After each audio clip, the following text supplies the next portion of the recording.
to the Animation Happy Hour, a podcast about breaking into the animation industry over a couple of drinks. All opinions and views expressed in this podcast are solely our own and are not representative of the companies for whom we work. My name is Ben. I'm Katie. And I'm Garrett, and we're all currently animators at Disney. So today we are sipping on some Parentinis. Ooh. That's right, Parentini.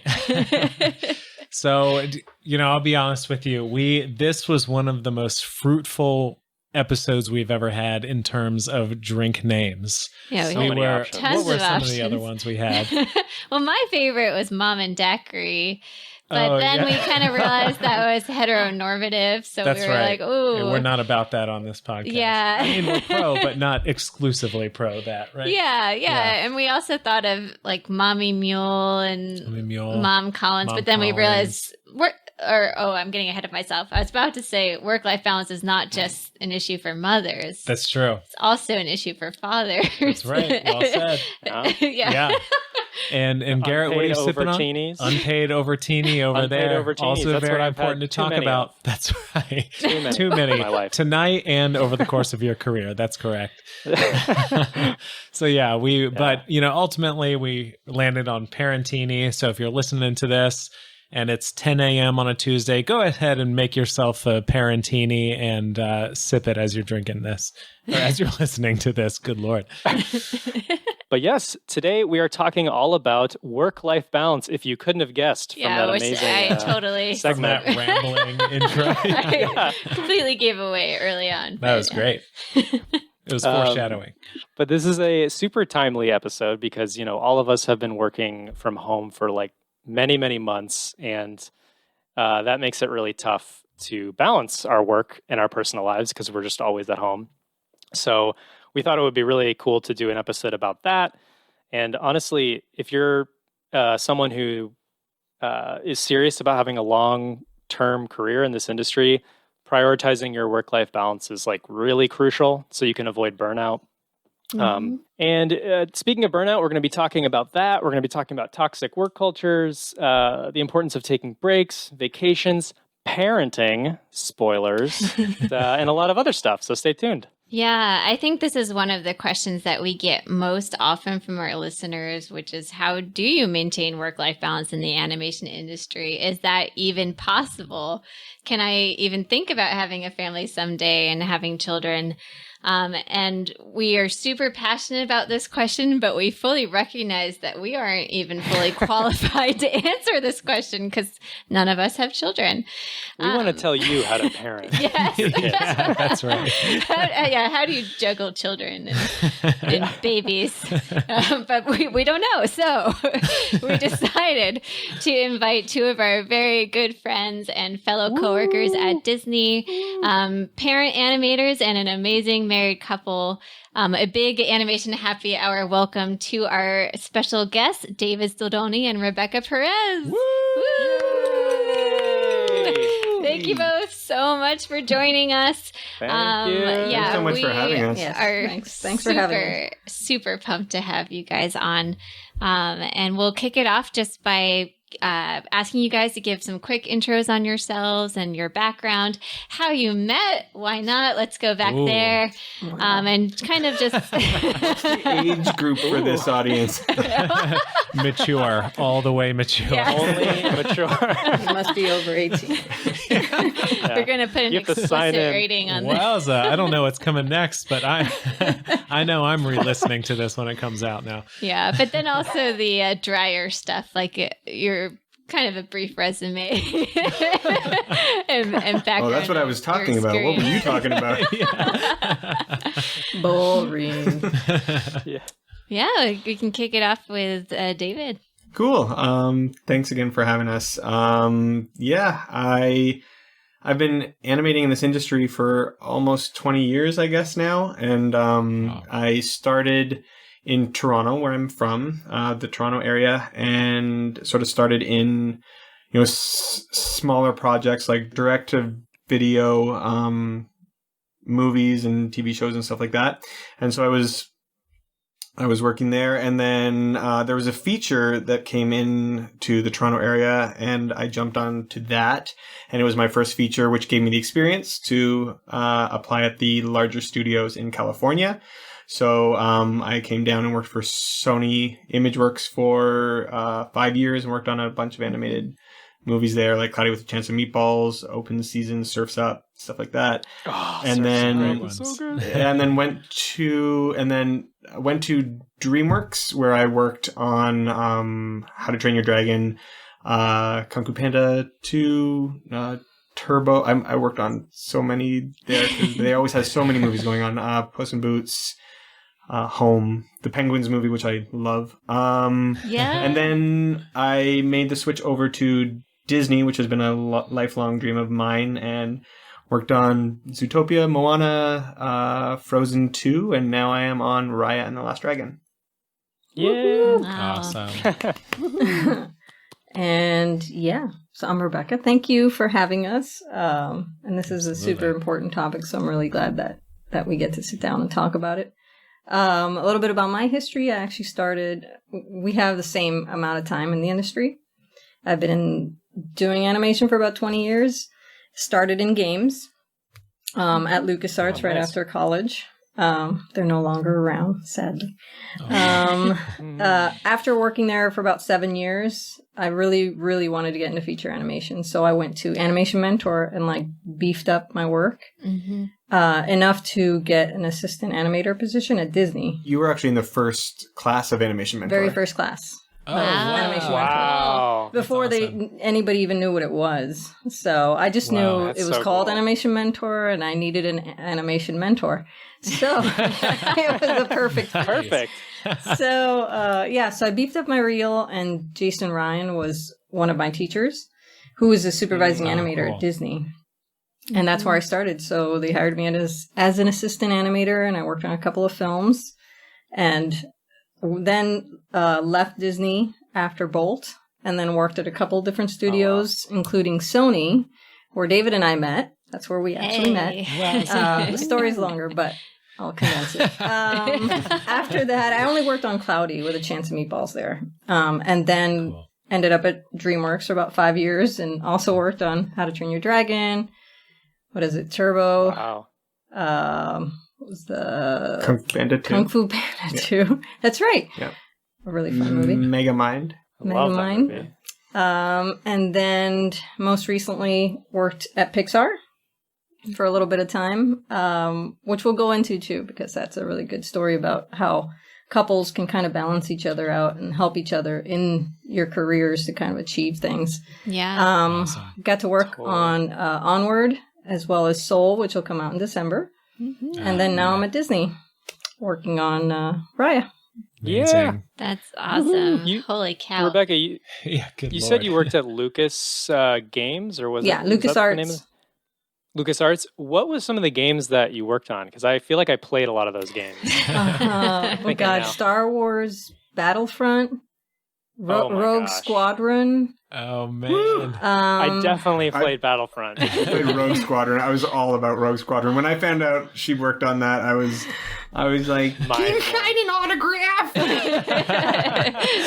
That really worked in your favor. Yeah, Instead, she signed a marriage certificate. I was going to say, then you right. proposed. exactly. right. Will you marry me? You worked on Rogue Squadron. Real quick, I just want to say, between the 5 of us here, do we have every major U.S. studio covered then? If it's if Oh, if we're counting Oh, the wow. big 5, we have some experience at Blue Sky, Sony, DreamWorks, Disney, and Pixar. Right? Yeah. Leica. All of them. Leica. Wowza, and Leica. Leica. Yeah, Yeah. it's a sick- Wowza. I mean, listeners, you can see you guys are really lucky to have these two on. They have a wealth of experience. And experience. Yeah. there could not be 2 more qualified people to talk about this topic. Yeah. So. I think it proves the point that we talk about a lot, that it's such a small industry. Here you go. With 5 people, you have every major studio, a big app company, and everything covered. So it really is a small, what the heck's the word? Industry. Yeah.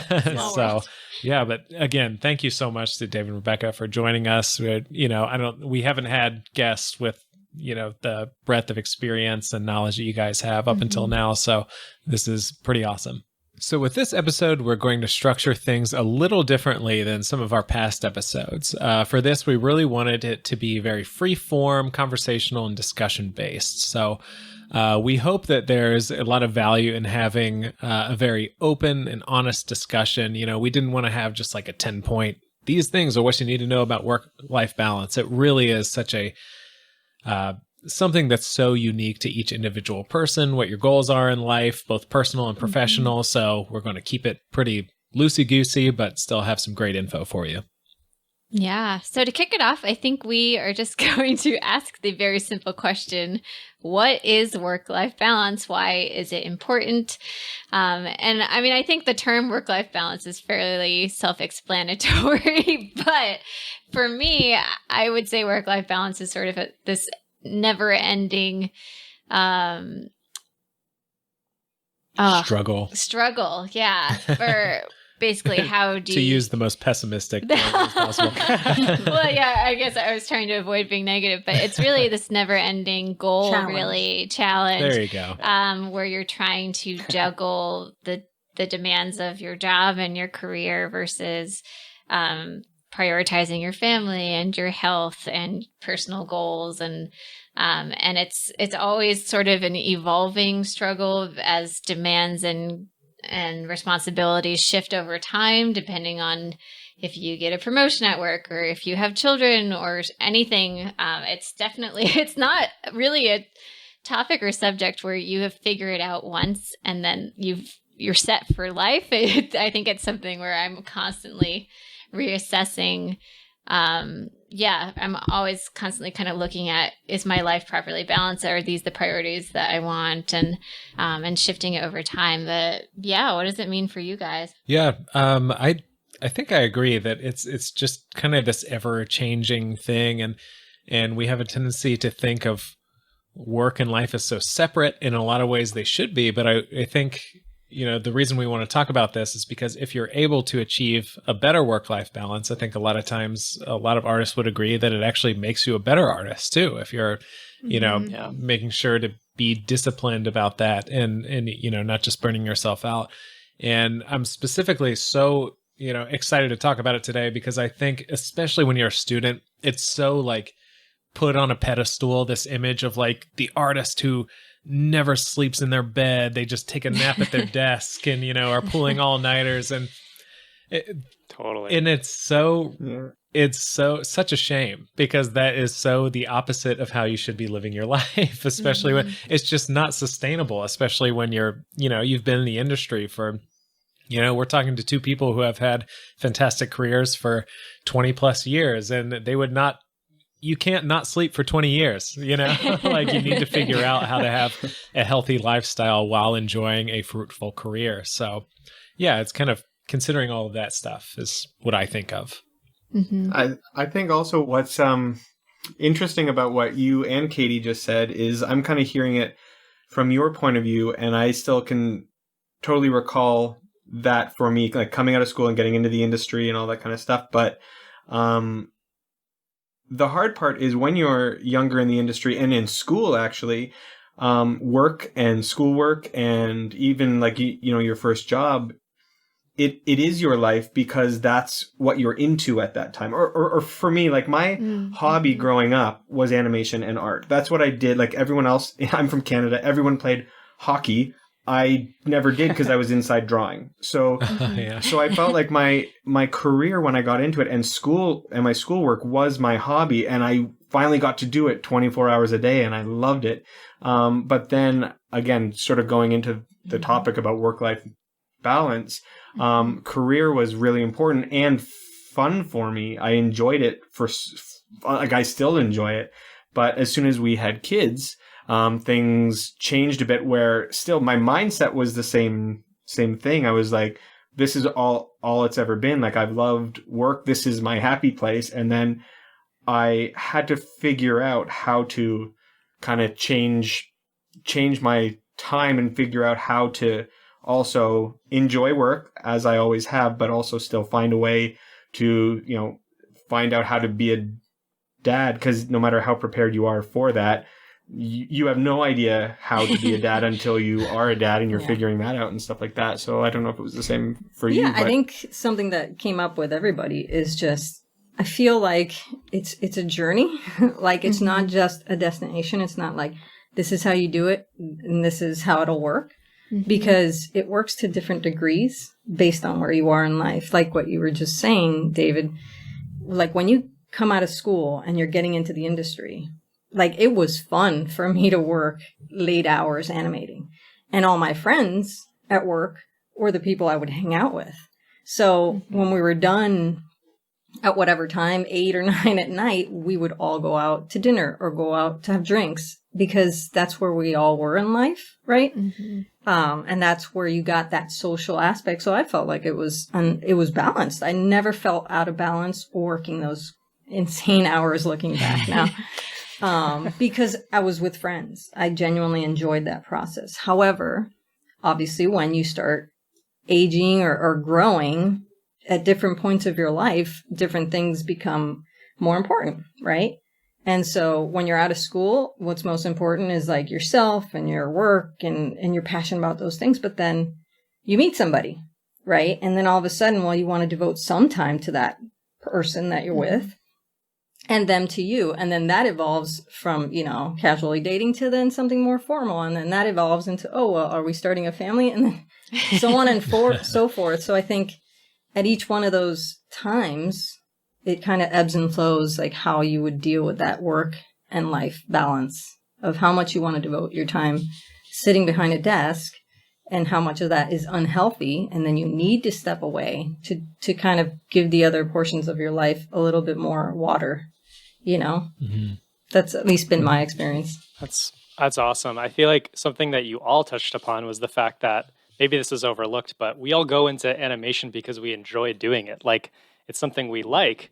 And I think that's why this topic is super important, because I think people who enjoy what they do for a living are really prone to overworking themselves because they love what they do. Like you guys have probably have days like this where you work and then suddenly it's like 7 p.m. and you're like, wait, what just happened? Like the time just like flew by. Yep. And that's awesome, because that means you're super engaged, you love it. But there's also a consequence to those days where, at least for me, I get what I call computer brain, where I like can't have a conversation with Isabel when she's like, what do you want to eat for dinner? And I'm like, I'm still in my shot right now. I can't talk to you. And like my back hurts because there's you can't sit in your chair for 9 hours without, any sort of break. So I think even though we all love what we do, it's super important to step back once in a while, because there are consequences. And just also because because we like what we do doesn't mean it's easy. It's still work, and it's still, it's a really awesome topic, I feel, for those reasons. Yeah. Yeah. One thing that's interesting too, even talking to you guys, I know you have us on to kind of learn and expose yourselves to like what our age is going through, or what people with families are going through. But we've been doing the parenting thing now for 7 years, I guess, which still isn't, we're still new to it. I think every day it feels new, but it's always interesting talking to people who are in a different part of their life too. Cause even though we went through that, things have changed in the world and in the work world and all that kind of stuff too. So when we were working at Snapchat, actually, one thing that we saw, like our crew, there was half of our crew was really, really young, like pretty much right out of school. And we heard a lot of conversations about what they're going through with work-life balance and trying to make, ends meet when it came to, paying off school debts and stuff like that. Mm-hmm. And the world and school debts have even changed since we got into this industry as well. Yeah. And so as you guys are hearing what we're going through, we're also hearing what you're going through, because things are constantly changing. So even though we're talking about parenting now, parenting back then, who knows if that was even totally different than what we're going through now, kind of thing. Exactly. Totally. Yeah, good point. The ever-changing landscape of this industry. It's hard to follow. Yeah, it really is. I don't think it's specific to this industry. I think there's many industries, I suppose entertainment, but I think this goes for being an attorney or being a doctor or being any industry that requires, you know, an extra effort and like perfection on the part of the person, I think you can get lost in that. So there's an aspect to that, right? That I think this goes for any industry, I feel. Yeah. I think you're right. Yeah, that's well said. This is definitely not just applicable to if you want to be a feature film animator. It really is, a variety of things. You're going to come up against this. So, again, I've said it a million times. If you're a lawyer, you should be listening to the Animation Happy Hour. It's so relevant. It's so relevant. Well, the drinking is. That's right.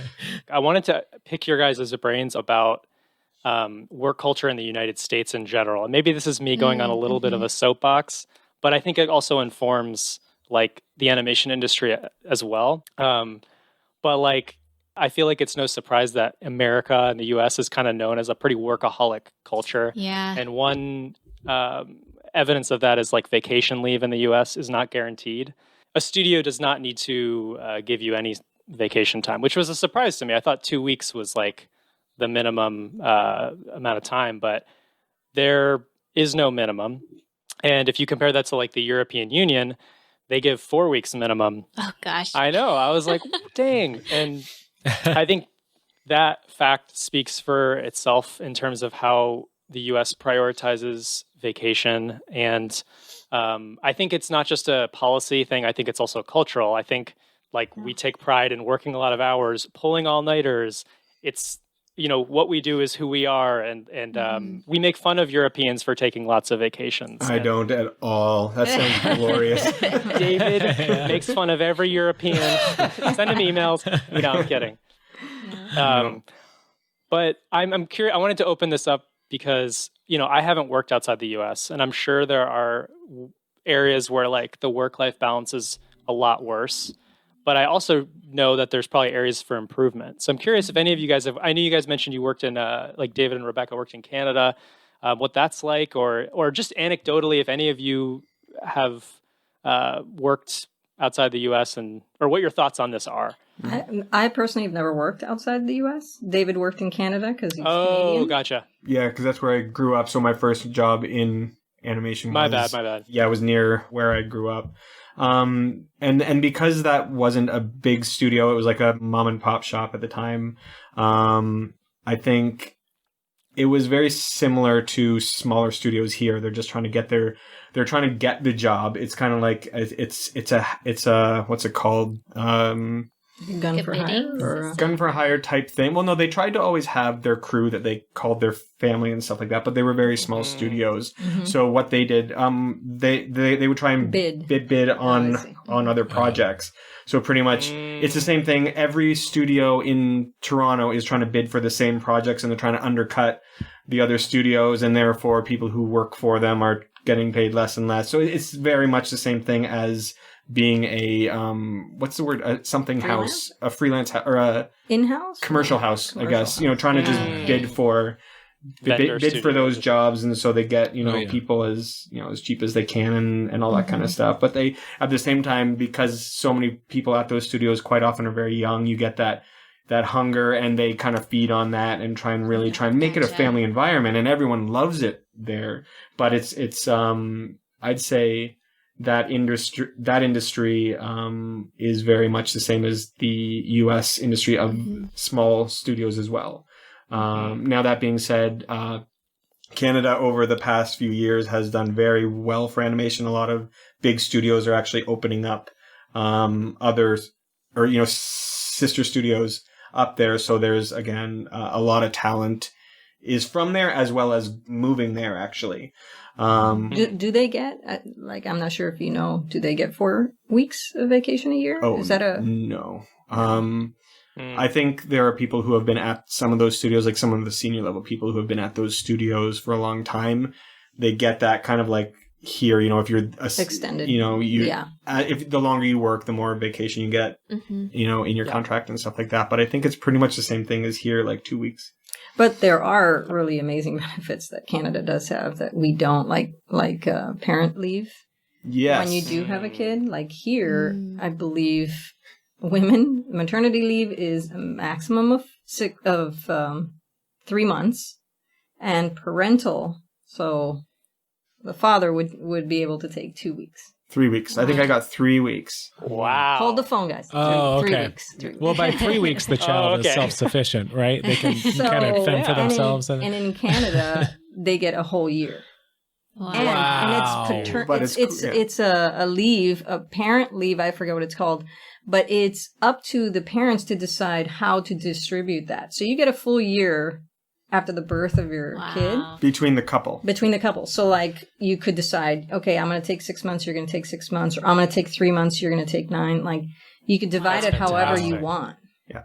And again, that's something socially that we just don't have here. Which is, again, that's fantastic too, because I think one thing about work-life balance and families and stuff, the way they handle things here is that they assume that the woman is the one who's going to be staying home with the kid. But in a lot of families, a lot of modern families, the mother is the breadwinner. And so, or, Totally. whatever the roles are here, it's like, again, because Rebecca is the one that had the kid, I only got 3 weeks. Whereas what if it was, in some families, it is opposite roles. And that even if it is opposite roles here, I don't think the man could have the 6 weeks and the mom have the 3 weeks or whatever. Nice. Yeah. I mean, even like anecdotally, I feel like here, just people love to brag about like pulling all-nighters or just like, yeah, man, I like work so hard. I haven't slept for like 3 days working on this thing. And I'm like, that doesn't mean you're cool. That means you're bad at managing your time and you don't have good. Yeah, I don't know. That must be like, I feel like that's a cultural thing. Like it really is. Yeah. Like, Yeah. I think there's a part of that's the sacrifice you make, Yeah. right? As a Yeah. culture, like we are sacrificing perhaps time that we could be spending focusing our efforts on balancing our lives, more focused on our work to be able, I don't know, it's the entrepreneurial like US mentality of work hard, get far, Totally. I don't know. Yeah. Oh, it's a big question, and I always wonder too, like working at these big studios, if there's any way to like keep the quality of the film but still somehow maintaining a proper work-life balance or a better work-life balance. And that is, again, another like sort of evolving goal that changes as the technology changes and as workforce changes and headcount. And I think every film is an experiment where they're trying to see like how can we make the best film possible, but also have the best culture and work life. Ooh, I just hit my glass. Possible. And I think it's gotten better over time, it seems, but it's still definitely this everlasting question. How can you have both? And I think it seems like it's sort of, you tackle it at both ends. Like you put time and effort into development, which can help reduce crunch down the pipeline when you reduce time spent in story. And it's a big question.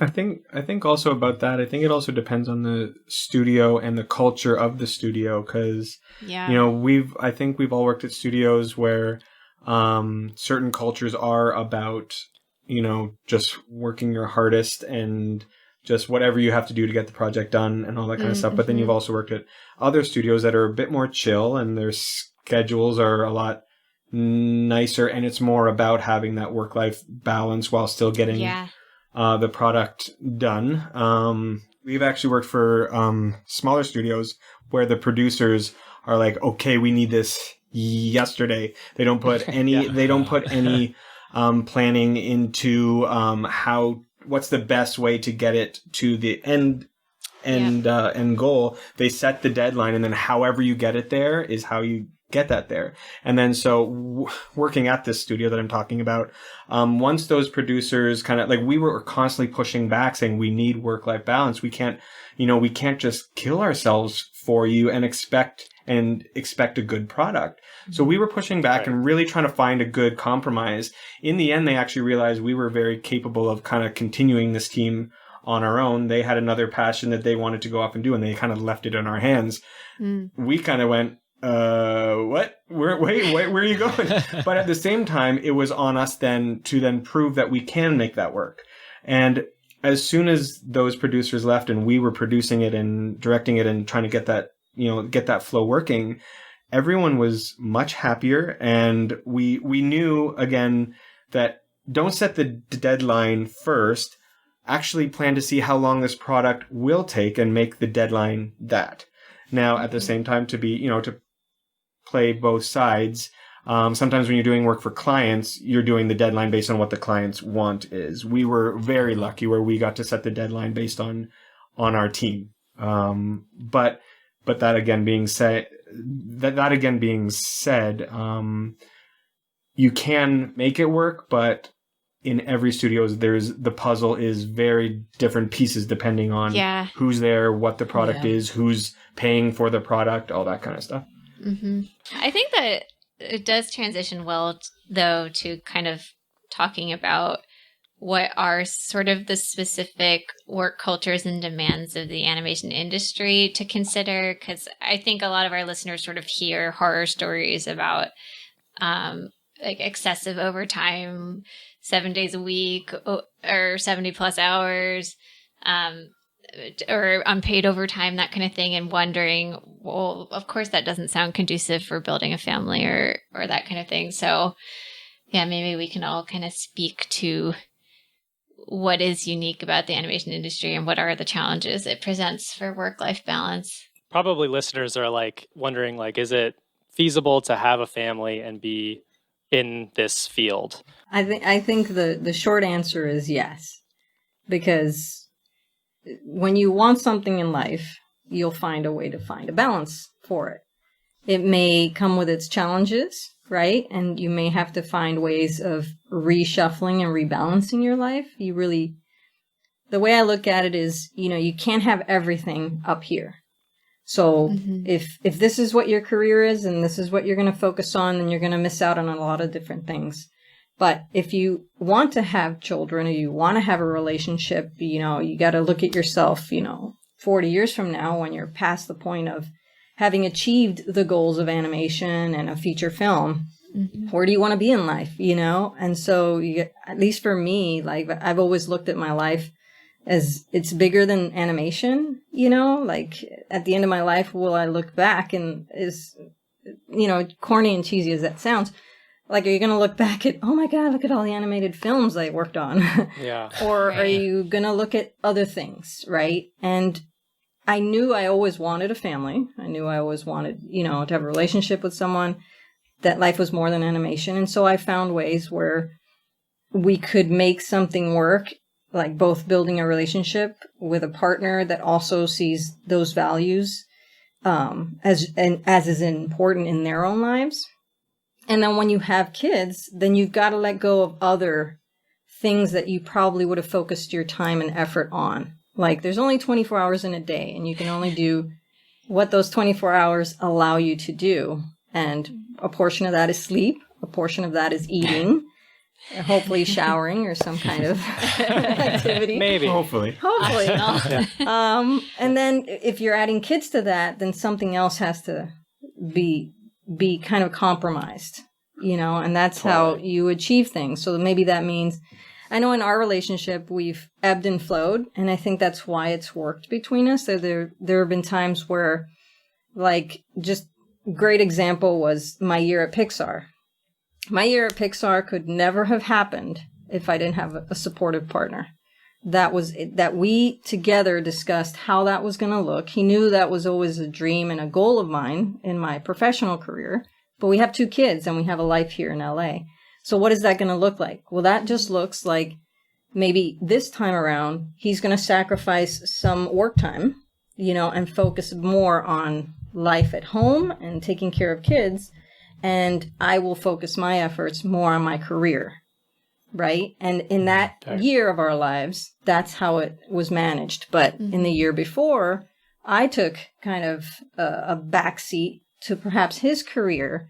And he was able to focus on doing some short films and personal projects that he wanted to do.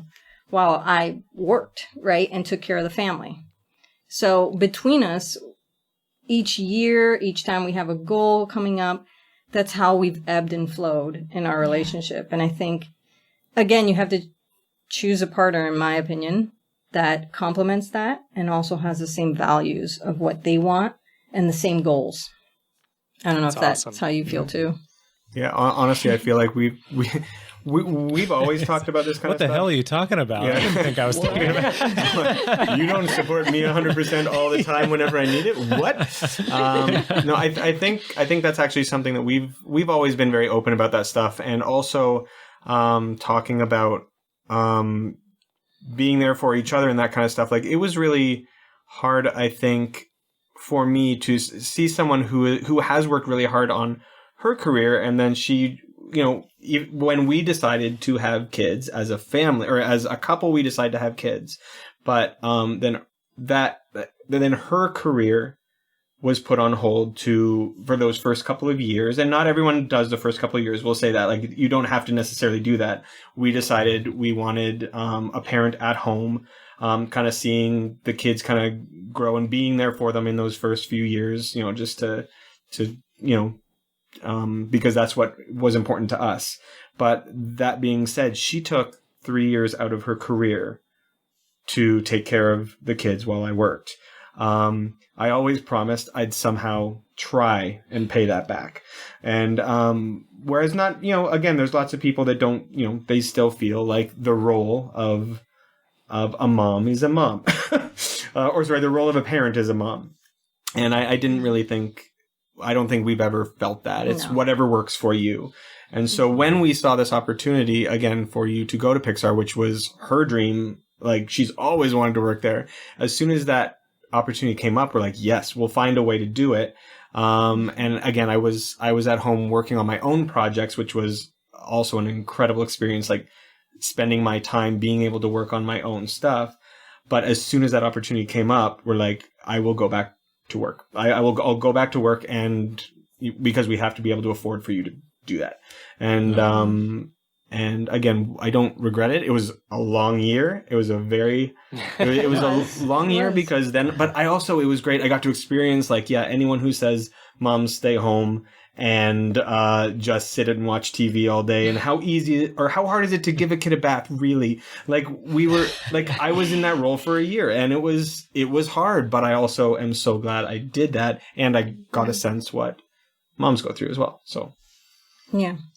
That's great. So again, we try and help each other out in that. And I think if someone can find a partner to raise a family with who is conscious of that kind of being a supporter and a supportee and all that kind of stuff, trying to make it work, I think that kind of stuff will help with the work-life balance and having to, trying to find a way to raise kids as well. So pick your partners wisely, guys. Listeners. That's super, super important. Yeah. For Tip sure. jar. That's it. That's our tip. That's right. Oh, that's great. I love that you guys, talk through that and bring that up, because I think, just thinking about when I was choosing a career and stuff, I don't know. I feel like so much is kind of in this abstract zone of like, this is what I like. This is what I'm passionate about. I don't know how much money I'll make. I don't know what work-life balance will be. I don't know anything about that. And maybe no 18-year-old kid really does know that, but there comes a time when you do really have to sit down and have these very objective, practical conversations where, like Rebecca said, okay, there's 24 hours in a day. If I'm 7 days a week, if I'm at Pixar for 5 of them and it takes this many hours to travel back and forth, like, you need to do some math and you need to figure that out and do some kind of non-sexy, non-super artsy, passionate thinking about how to make your artsy, passionate dream come true. And, which she's amazing at, by the way. She's when I see math, my brain shuts down and I go into a corner and suck my thumb. I swear to God. But that's how she tends to think and plan stuff. So I tend to be the one screaming on fire, running around like, we can't, how are we going to make this work? What have we painted ourselves in? Like, what corner have we painted ourselves into? She's like, it's okay. Spreadsheet. I'm like, oh yeah, that can work.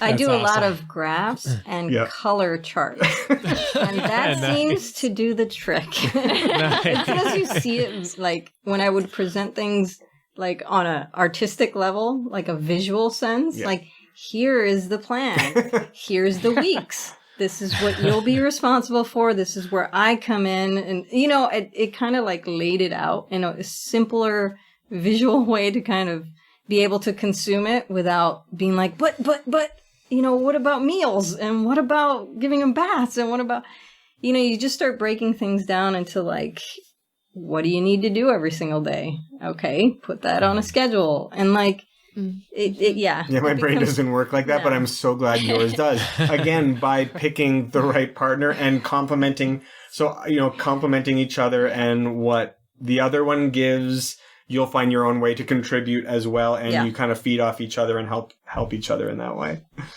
Yeah, that's great. awesome. That's so valuable. Yeah, I know when Garrett met Isabel, he was just talking about she scheduled all my bath times and stuff, and I was like, you guys are working great together. That's awesome. She tells me when I shower, tells me when to do everything. That's great. That's really a ring great. on I it. mean, Exactly. Honey, it's Tuesday. Is it time for my bath yet?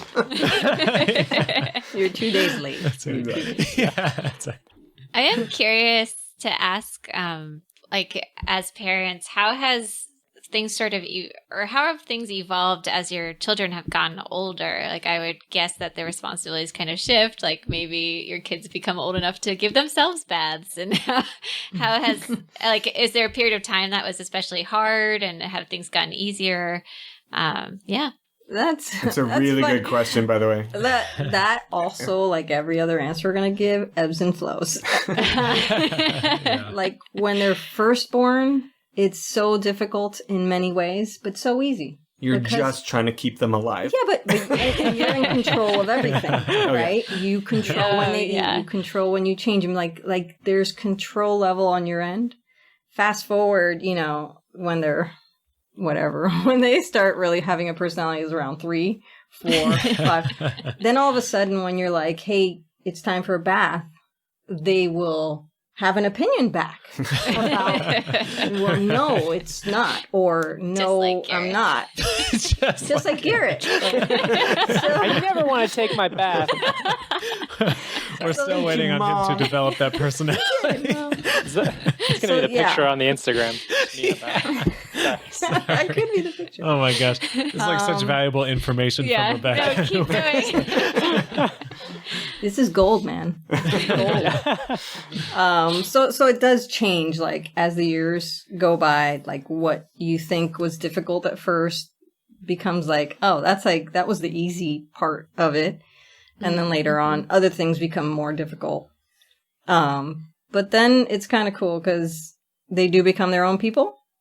That's almost like how you feel. You're like, wow, you're like a person. Like, you're like a real person. Because, I mean, when, you know, they first come out, they're nothing. Like, they're a little blob. All they're doing is crying. Literally, I think we described NPCs. it. The way we compared those first couple, not the first couple months for sure, Yeah. is like, it feels like you're trying to keep a pet alive because they don't give you, you know, Yeah. it's like Yeah. literally just trying to keep them alive for those first, just trying and learning how to be a parent kind of thing. Now, you never stop learning how to be a parent. No, but like even the second you get home, you're like, Okay, now what? they let me come home with this thing. It's alive. Like I'm not qualified to take care of a thing Is this a alive. mistake? Like Right. you almost feel like walking out. You're like, do I need to fill out a test? Like, Right. because you just come home and it's just you and the baby and your partner. But that being said, about sort of like growing, like kind of as they grow up, exactly what you said. I think it changes. It changes from where early on they sleep a lot. So when you sleep, or when they sleep, you sleep, or do get your chores and work done and all that kind of stuff. And then when they need you, you're there. When they get a little older, you kind of understand that like in the 2s and 3s, you're still very present because they need you still for a lot. They don't have school and friends and all that kind of stuff necessarily. So you still have to be very there. Now now being like around 5 and 7 and all that kind of stuff. They are their own people. So it's great because we work from home. They're with us all the time, but they're also old enough to have hobbies. So now we're also parents that don't necessarily we don't plop them in front of the TV and just let them watch as much TV as they want, but we can actually go to work and say, for this amount of time, we have to work, and they do their school and all that kind of stuff. And then they, have their hobbies. So they can actually go and draw for like an hour and they love it and stuff like that. And then at the end of the hour, they might knock on the door and come in like, see what I drew, and that kind of stuff. So challenges change. And so the hard part is more like how to kick your kid out of the room when you're on a really important Zoom call. So thank you. So your challenges come very, really, they come in all shapes and forms, but they change constantly. And I think every parent you'll talk to ever says that as soon as you're used to parenting, it changes, and then you don't know what you're doing again. Yeah. So, but that being said, I feel like that's life. That's literally what no matter where you guys are in your life, I'm sure the exact same thing's happening. It's just you can decide how you evolve and change to that. Whereas now you have to figure out how to do that with other people or other, like your kids and stuff like that. So it's just life. Can I just say that you guys have definitely done something right because your children are so well behaved. I remember when for Frozen 2 Crunch, I remember, your daughters would come in and they would watch like Disney stuff and they were super just quiet and nice. And I'm like, all the kids I've met in my life are just like not like that. So I don't know what you've done. Well, I will say the reason they were so quiet is because I put them in front of a screen to watch Disney movies.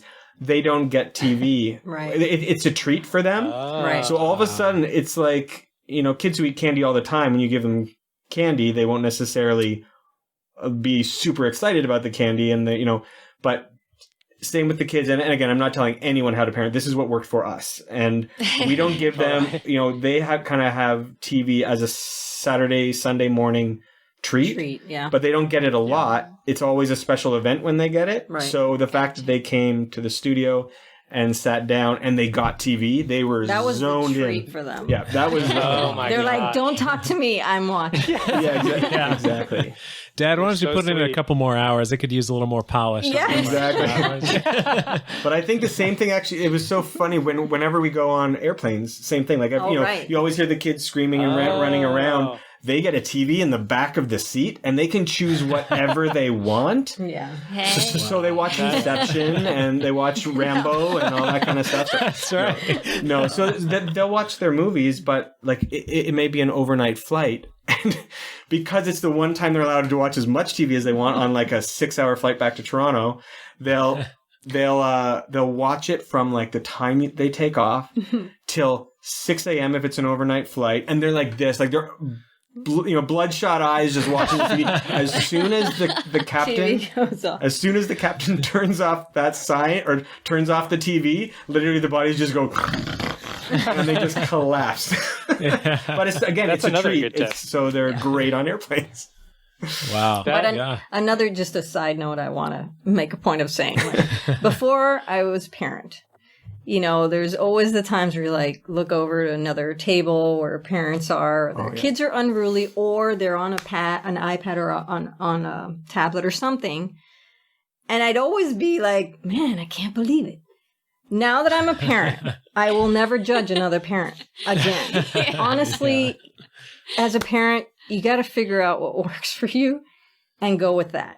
And there's no way anybody should pass any kind of like judgment on anyone else, making decisions that work for their lives. It's true. Like it's the truth. When you're out eating, or not that we do that during quarantine right now, but when you're out at a restaurant or you're on a plane, I remember before I had kids, I'm like, shut up. I'm trying to sleep. It's an overnight flight. Go to sleep. Yeah. And now whenever I hear a kid like screaming, I'm like, oh, that poor mother or that poor father. No, either one. Yeah. It's just like, you feel bad. You just feel so bad. Like, oh, whatever. Like if I don't sleep, I hope you get what you need right now. Yeah. Yeah. So man. funny. Yeah, that's a good point. Gosh. Yeah, I feel like so much about being more experienced, regardless of what it is results in you just being less of a judgmental asshole. Right? Yes. I think the most harsh I ever was on animated movies, like other movies I saw, was before I studied animation, and then like you get into it and you're like, man, this stuff is hard. Like any sort of accomplishment is a feat and should be celebrated. I'm sure it's, that pales in comparison to what it's like to be a parent then.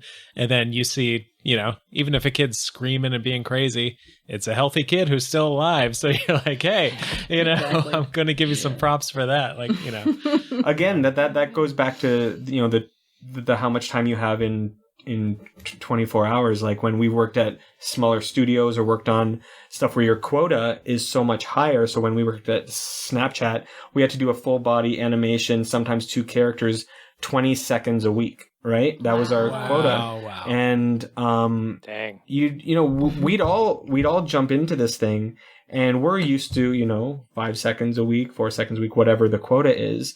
And you can get a nice polished piece, but it's never 18 seconds of animation, right? So you figure out where to spend that time. So it might be more of like you try and, if you have to get 18 seconds of animation done, you figure that out. You're like, okay, my blocking is going to be, you try and get a really clean blocking pass because there's not much polish time at all. And so it's kind of like get your main ideas down, spline it, hope it works, and then just kind of tighten stuff up. It's not like you have time to worry about every like blink, or sorry, like every eye shape or whatever. And also the rigs are super simple or whatever. So again, it's all about, this is the amount of time you have in a day.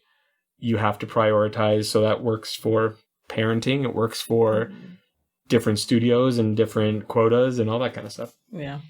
Have you guys ever had to navigate like working with your employer to flex your schedules at all? Like if say you have to pick someone up from soccer practice or a piano lesson or something, have you ever navigated like that sort of situation, or coming back part-time after parental leave or anything like that? Yeah, I think we both have to a degree, almost every studio once we had kids. Because before that, we were a bit oblivious. You're kind of like, what do you need? Yeah, like before that, I honestly never even gave it any thought. Now I look back at all my coworkers when I was younger and didn't have kids, who did have kids. And I'm like, oh, I get it. That's why they left it for. Right, yeah. I had one coworker that would come in at, I think he would come in at 7 and leave at 4. And I'm like, wow, okay. This was at LucasArts. This was like back in the day. And I think he was like in his 40s. He had a family. And I would roll in at like 10. And I wouldn't leave the studio until 10. And all my friends, we'd just play video games after 7 o'clock. I don't even know when I ate while I was there. But anyways, like looking back now, I'm like, oh, that's literally what my schedule was at Snapchat. Like I worked it out so that because we were both there was a long commute. The girls were in school. We had to figure out a way where we could both kind of like be at the house for a certain amount of time. So we just shifted our hours. So I would work from 7 to 4 and be home in time to make dinner, like pick them up from school, fix everything up. And the vice versa would happen. Like I would be already at work when he was like getting him ready for school and taking him in and dropping him off at school. So he would get into work at 10 and work until 7. So, like, his hours were shifted in the other direction. Gotcha. Wow. But again, like, every studio and every employer is different about the flexibility they're willing to give. Some studios who are, I suppose, unioned or have other parameters that they have to live by maybe have a little bit more accountability. Like, you don't have to be like, please, please. It's more like, hey, this is what I'm allowed. But for the most part, I would say almost 100% of the time that I've been doing it, my employer's been flexible. Yeah. And as long as at the end of the day, I produce the work that is required at the level that it's required, it's never been an issue.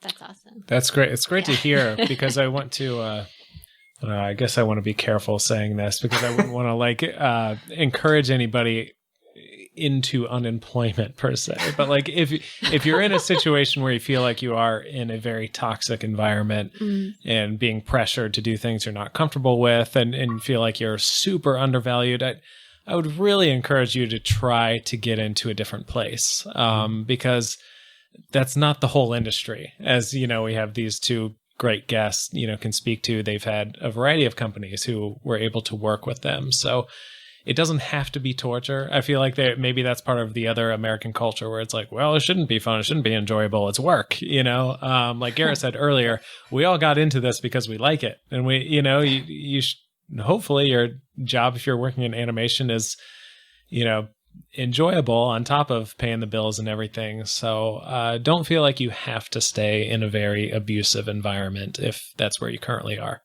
And I totally agree with that. I think as soon as your work isn't becoming enjoyable, I'm not saying like, oh, this specific project is unenjoyable, I'm leaving. It's not like that. Like same thing, if you're in a very toxic environment where you feel like you have no way out or whatever, I would suggest you have a conversation with your manager or whoever helps you decide whether, you express your concerns and see how they can compromise and see what you can get out of a conversation like that. And because some places, I know some people are scared to even have those conversations, and when they start talking to other people who do have those conversations, like, oh, we're allowed to ask those questions or we're allowed to flex our hours, when they might not have even known. So they're like torturing themselves because they're working such long hours and they can't do it, or they have to pick up their kid, but they're like, I can't pick up my kid because I'll lose my job, kind of thing, or I'll lose my kid if I don't pick them up, kind of thing. And what do I do?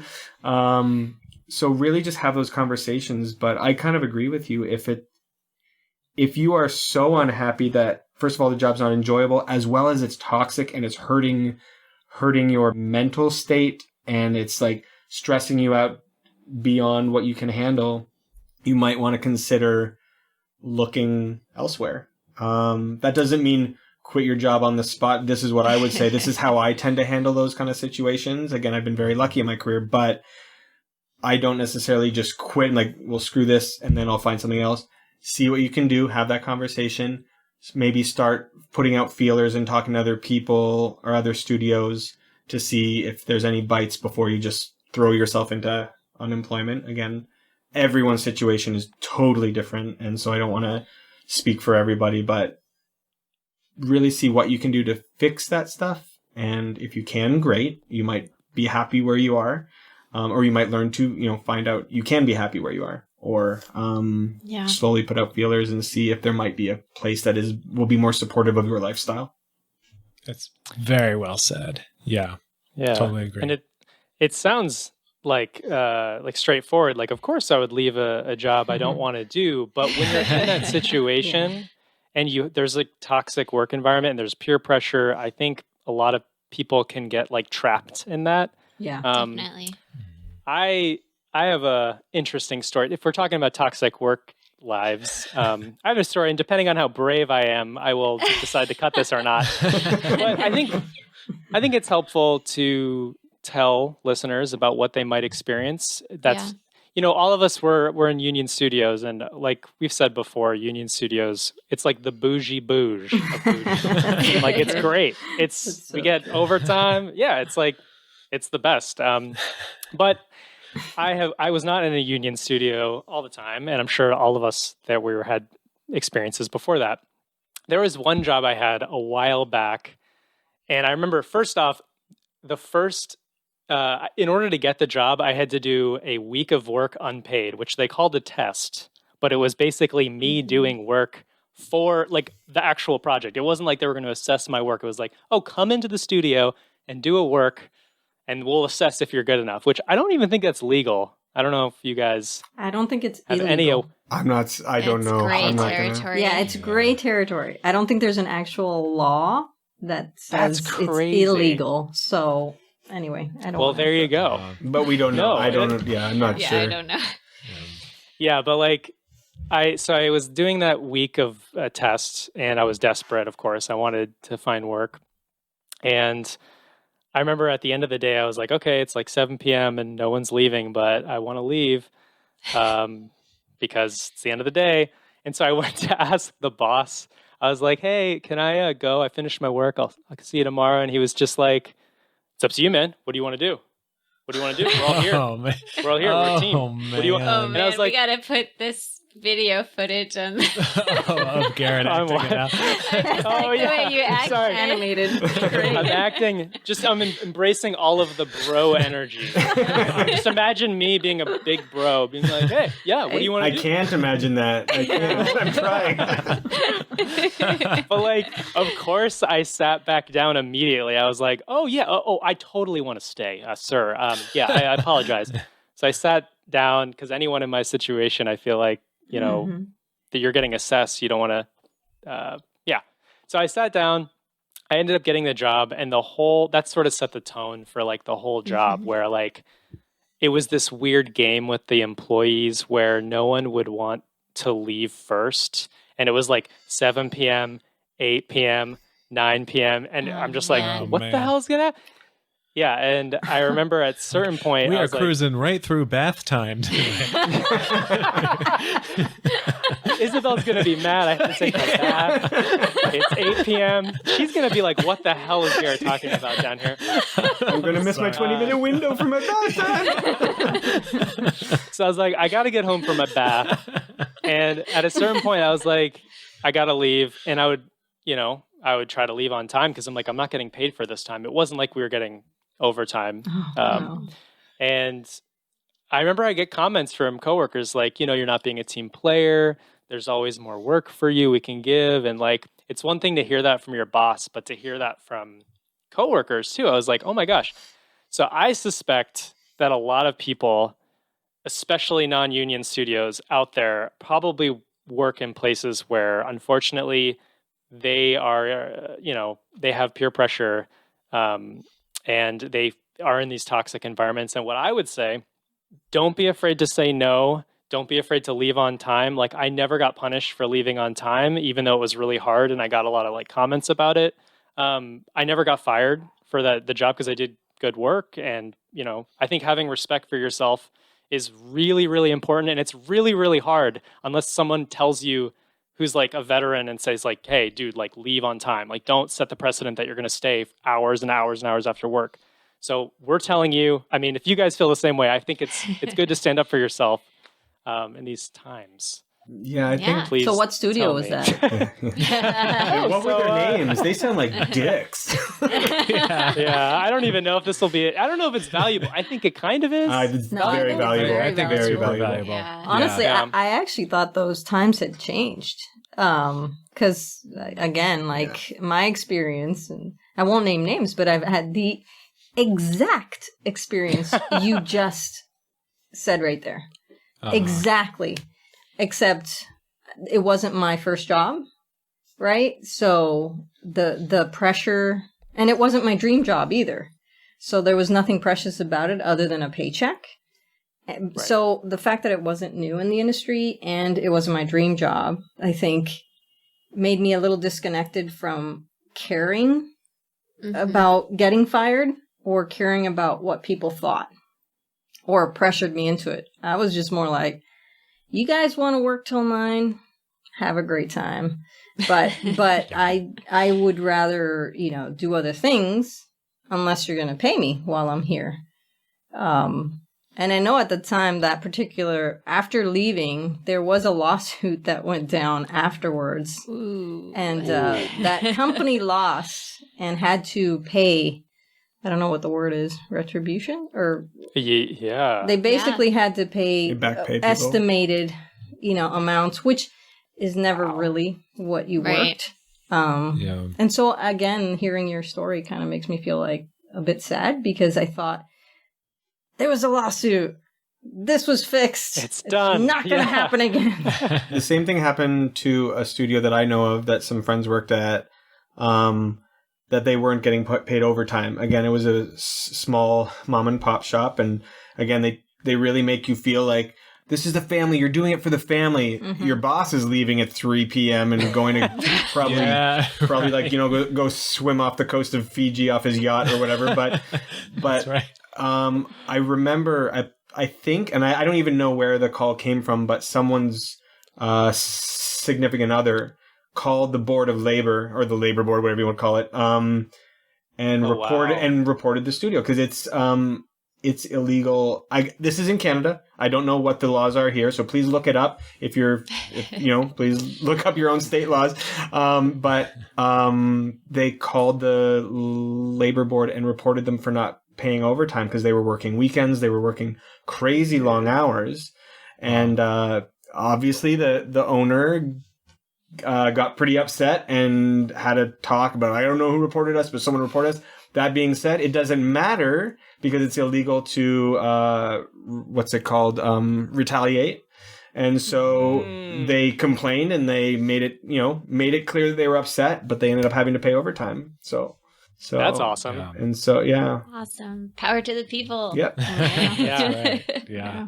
Plug for the Animation Guild because it's great. Oh my God, yeah. Because Yeah. for preventing a lot of these things. Yeah. Absolutely. But even the Animation Guild came from somewhere, right? Like we're because of this. It's exactly because of this. So good we're point. benefiting today over what have a lot of animators were abused, like even more than what you would see today. And that's how they developed a union to be able to, make sure that it's an equal and balanced playing field to a degree. And so, I mean, I'm all for unions and making sure that just people are paid for the work they do.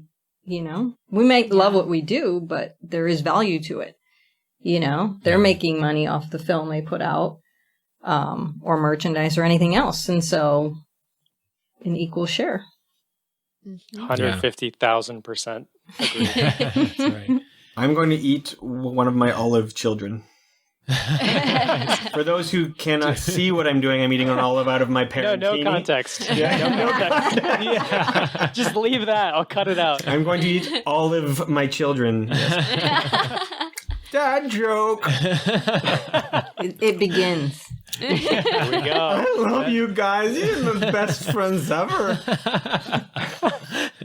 That's how you know we got real parents, when the dad jokes start rolling. So we didn't hire actors for that. You know what? I have to admit, I'm so scared about that because so many people nowadays call out, like they're like, dad joke. I'm like, that was an amazing joke. What are you talking about? And I'm starting to get sensitive. I'm like, wait, what? No. What is a dad joke? These are the same jokes I've been saying for years. Have they all been dad jokes, or is my sense of humor just not aging well? I'm so scared. The Garrett bathtub joke was a dad joke. I'm telling you all. That was dads. No, you highbrow. need to schedule your bath times. We can tell.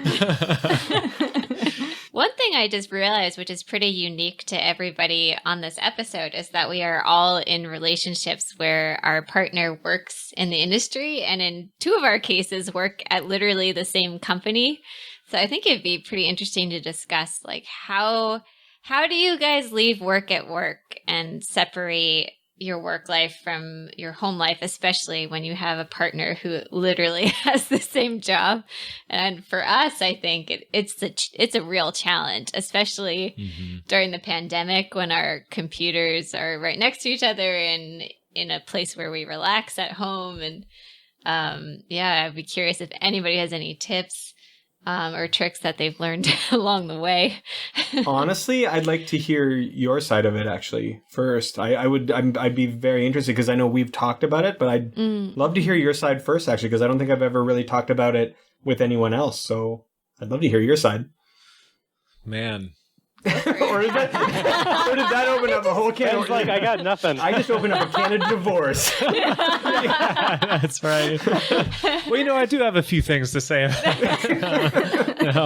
it. I would say for us, it's evolving for sure, because even what we want changes like day to day or week to week, to be honest, where I think if there's any one consistency, we just have to be able to openly say, I'm sorry, I cannot talk about animation right now, or I do really want to talk about it right now. And we just have to kind of be okay with that. Even if like the other person is like feeling particularly passionate about it at that moment, you kind of have to respect that, because otherwise, because I know something we do talk about is every now and then, like on the weekend or something, like the last thing I want to see is an animated movie.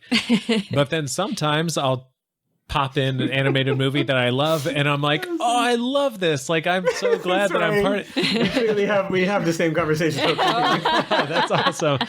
So, and the reason I say that is just because it's so like volatile as to I don't know like how I'm going to feel like night to night or day to day. Yeah, with like sometimes I love like, you know, over dinner, like, oh my gosh, did you see Garrett shot? That guy's so talented and good looking and everything, you know, and it's all I can talk about. And then some days I'm just like, you know, oh my gosh, just don't talk about please, Garrett. like anything else with Disney is fine, but please not Garrett. But yeah, so I guess I don't know if I have a good response with like this is our strategy, other than we recognize that it's a very fluid thing and try to treat it that way. But I don't know, do you have anything, Katie? Yeah, I mean, I do think we have learned certain things, like kind of planning ahead of time, like if we're going to do a day trip or an outing, to kind of agree that that is our fun time and it's reserved for that, and we're not going to talk about work, and we're going to shelve everything. Yeah, that's true. Which is a skill that you develop over time. And I think it does get easier as you get farther in the industry and you realize the importance of the separation and balancing. But I'd be lying if I said we don't talk about animation over the dinner table like 75% of the time. Yeah, right.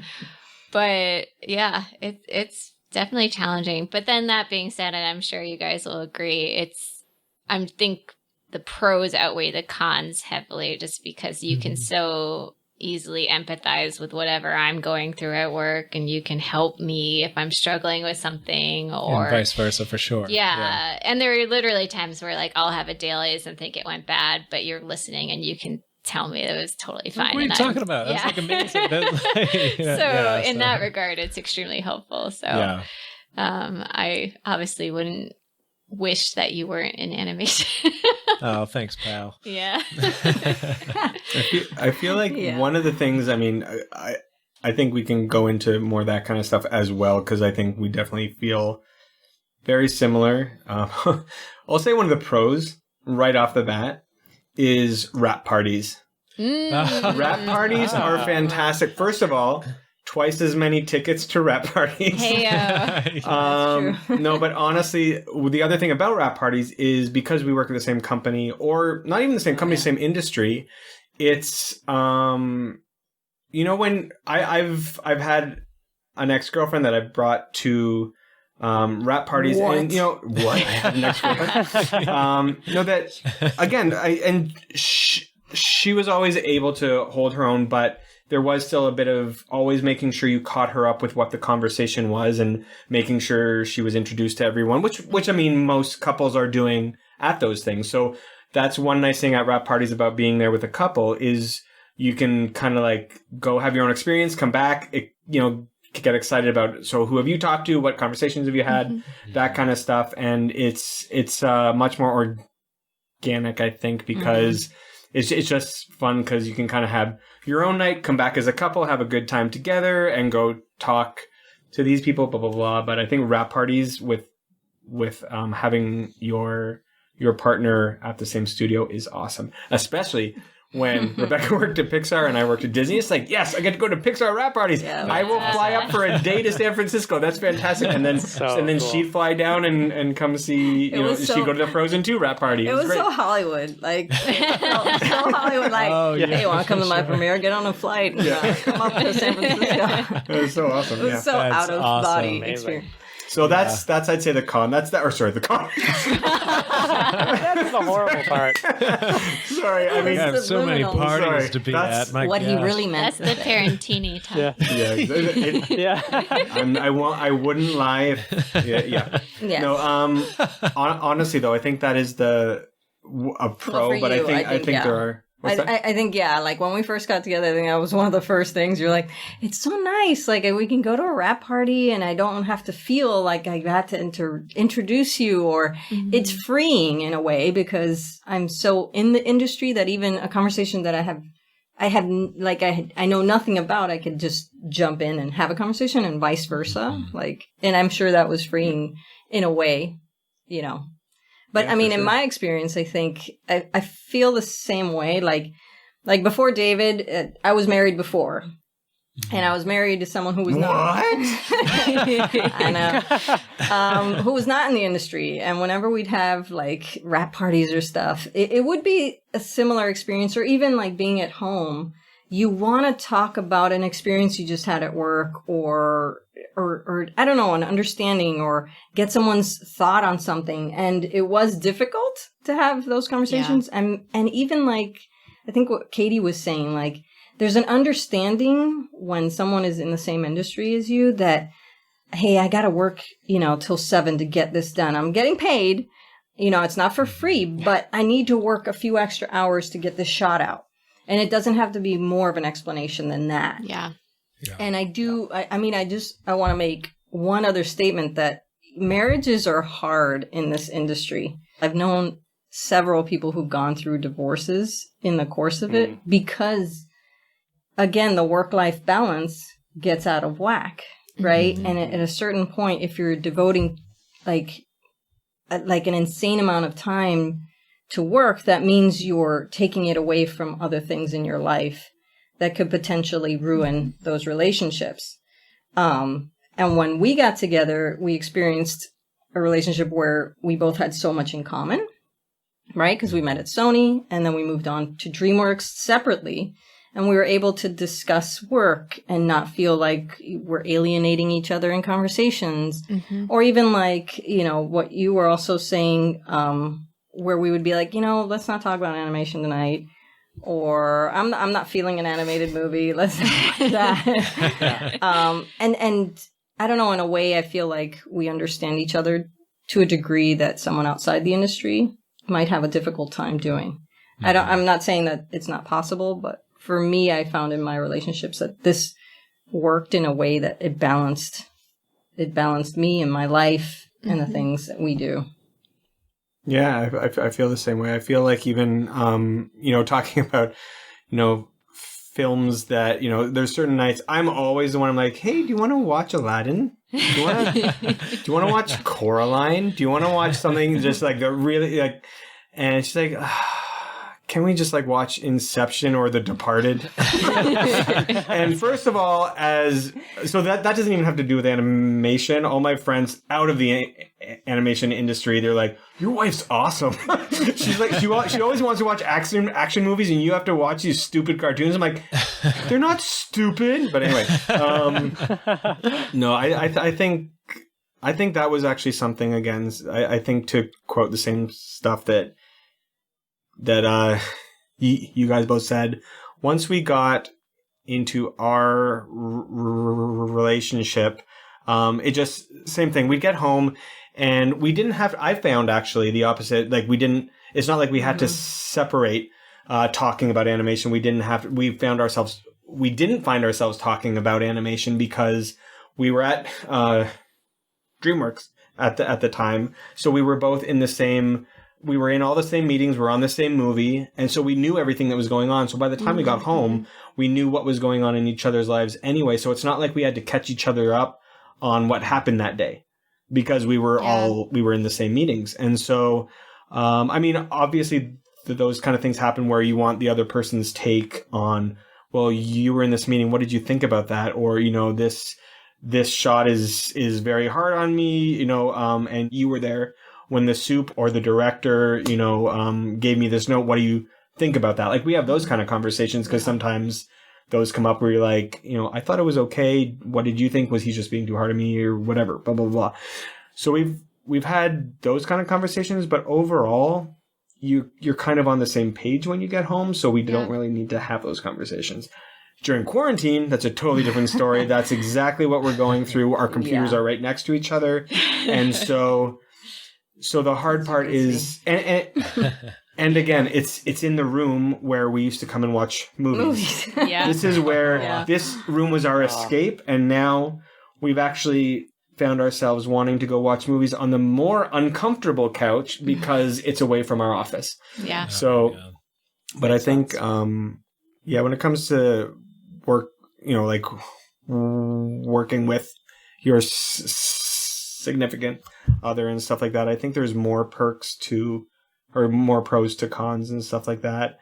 But yeah. Yeah. It's so hard to describe just like what that understanding is. Like just the fact, like if I get cast a new shot and the bulk of it is like background crowds characters, like I don't know if you would understand that that can be like a little disappointing if you weren't an animator. Not to complain. Right. Like I'm happy getting cast shots, but just like what it means to get cast like a meaty piece of dialogue versus like a quick take with like 50 characters and like you get that. So that being said, actually, I have a friend who unfortunately got divorced who his wife was not in the animation industry. She was an OR nurse. And so it was very hard because he came home wanting to bitch and complain about something that happened at work, about like, this shot, or, something happened in this scene where he really felt strong about, but the director and blah, blah, blah. And his wife, like, so he was going to complain about that. Yeah. And his wife came home talking about someone who died. And naturally, I mean, Damn. shut up if you're in the animation industry in that moment, right? You're like, I have nothing to complain about. But I think over time that became harder because, again, everyone has their own truth, their own what they're living and stuff. That being said, I 100% believe OR nurses' lives and what their stresses are way harder than animators. But that being said, everyone does have their own hard times and their own truths and stuff like that. So I think over time that drove them apart too, because they weren't on the same page of what's happening at work and stuff like that. Yeah. That's very good point. I think also for me, just to piggyback off of that, like we were friends before we were romantic in any way. Like we were friends for a good year. And there was building a friendship with someone and a respect with someone that then develops into something more romantic and serious, I think builds this stronger foundation, right? And then the fact that I enjoyed like spending time with him, like I genuinely enjoyed him as a person. So it was nice to spend a day. Oh, we happen to be working together, right? And that's rare, I suppose.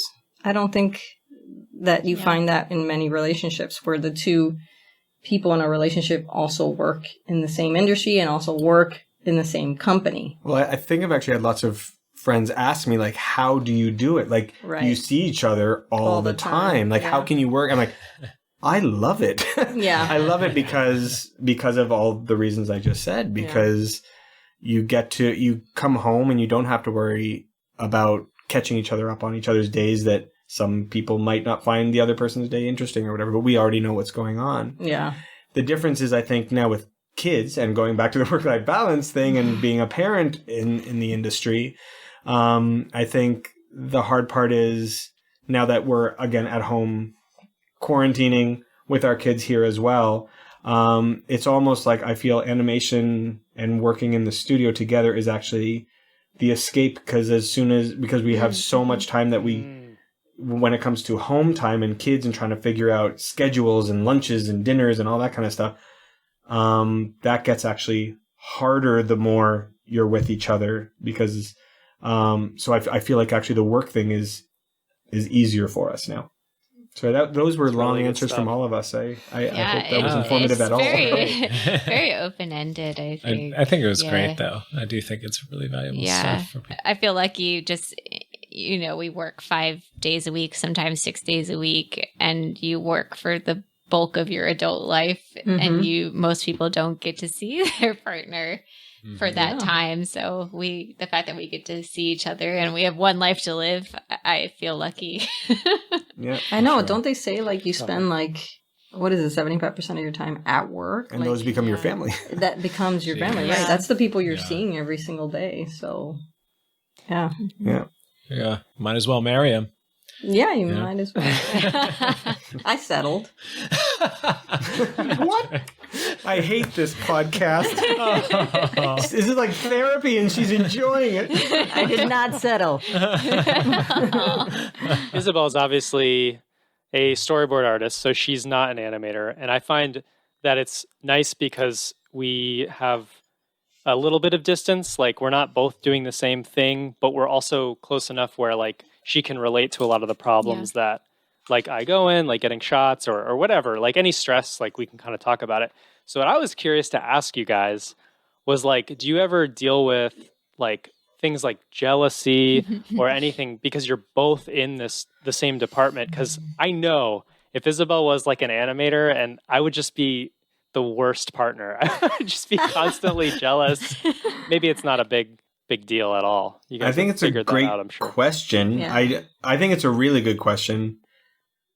I don't know if I have an answer to it. I think it depends on the job. I think when we were at Snapchat, we were both supervisors, which was interesting because we both had our teams, but therefore we also had to be in a lot of meetings together and agree on how we were going to shape the studio. Because that studio, the whole team, I think, was 40 people, and we were in all the meetings together trying to shape what the team was. Right. And so it was great, but I think that was...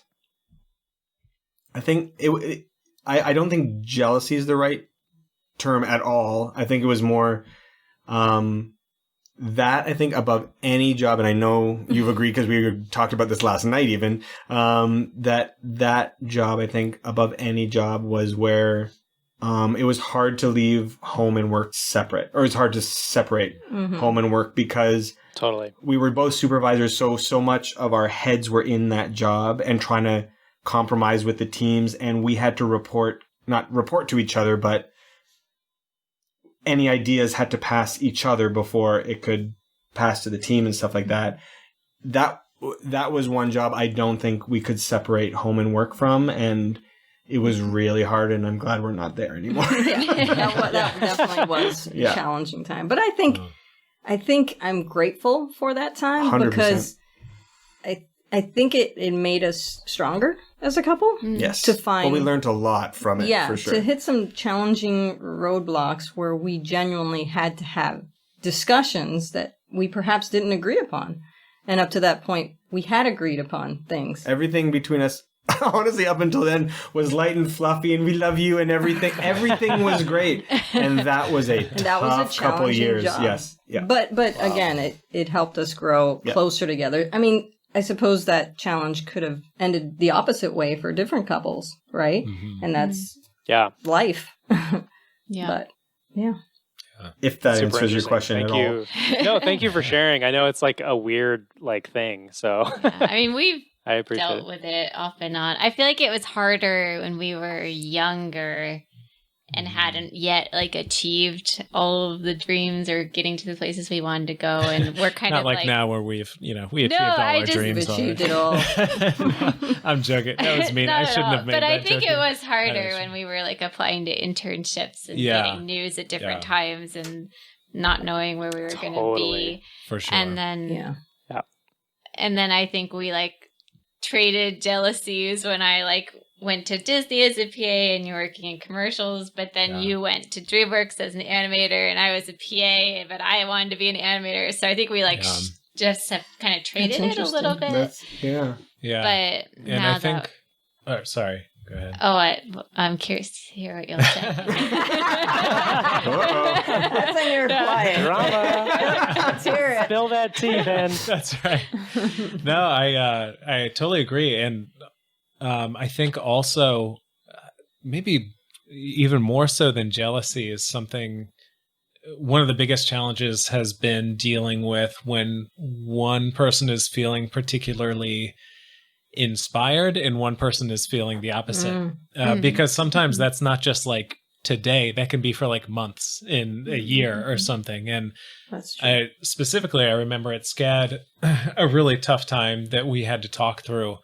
And I'll tell a story because it reflects poorly on me instead. But Yeah. Katie was just like killing it with stop motion at SCAD, like basically right away. And CG, I was much slower to pick it up. And like, you know, if you were to compare her first stop motion reel to my CG reel, it was, I mean, night and day. You know, she was hireable and I was not. It was just as simple as that.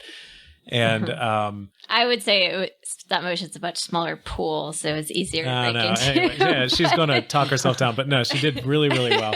And so then she would send out like inquiries for internships, and she was also really like on the ball and proactive with like, you know, sending out correspondence and stuff. And she was just getting like left and right, like, oh wow, we love it. Do you want an internship here? Like, oh my gosh, like, you know, you can come here and do this. And I was like, so then Katie was like feeling super jazzed. She was like on the path to, you know, fulfill her dreams. And she was like, Ben, like, come on, like send it out, you know, network. And I was like, well, none of my emails get answered, you know, like it was like, you know, I wasn't even at the point where like I really justified an answer, which is a tough place to be.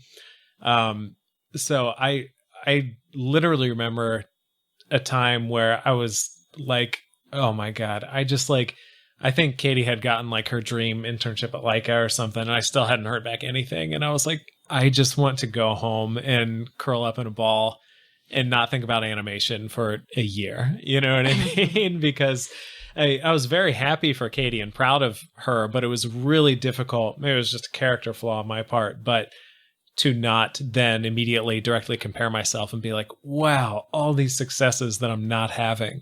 And I felt totally, and Katie's response was, do more, you know, like network more, send out more. And I had the total opposite desire where I was like, no, I just want to wallow in this for a while and be discouraged. And I think those were some of the toughest times. Yeah. And, you know, eventually I think it just came down to, we just had to be open about how we were feeling. Yeah. And I had to admit that like, yeah, I'm sorry. I think you're doing great. And I'm really jealous. And I'm really like, you know, bummed about myself. I don't want to make you feel bad at all because you're doing incredible and it's awesome. But, you know, and just to talk through it. And then Katie was always very good about like, I totally get it. Don't worry. Like she would like she just said a couple of minutes ago, she was like, you know, you're competing against this big pool of people. You haven't done CG before. Just keep at it, you know, and was supportive in that way. And I think,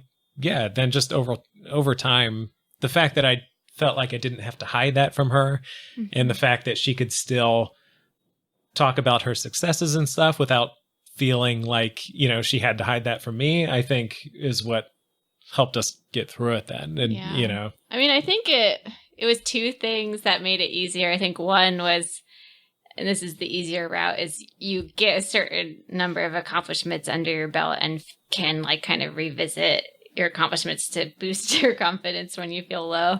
sure. And then the other is just maturity, I think, yeah. which is, I think over time, I think you can get better at being happy for people when they succeed rather than taking it as your own failure. Yeah. Sure. Which is definitely a developing skill and one that you get over time. But I think as we've gotten older, we've gotten better at just feeling, genuinely happy and proud for our friends and each other when we have accomplishments. Yeah, for sure. So I think it's maturity and just getting farther along in your career. Yeah. But that being said, like there are a couple other things that made it easier. One was at first we were in different fields. I was in stop motion and I was in production management.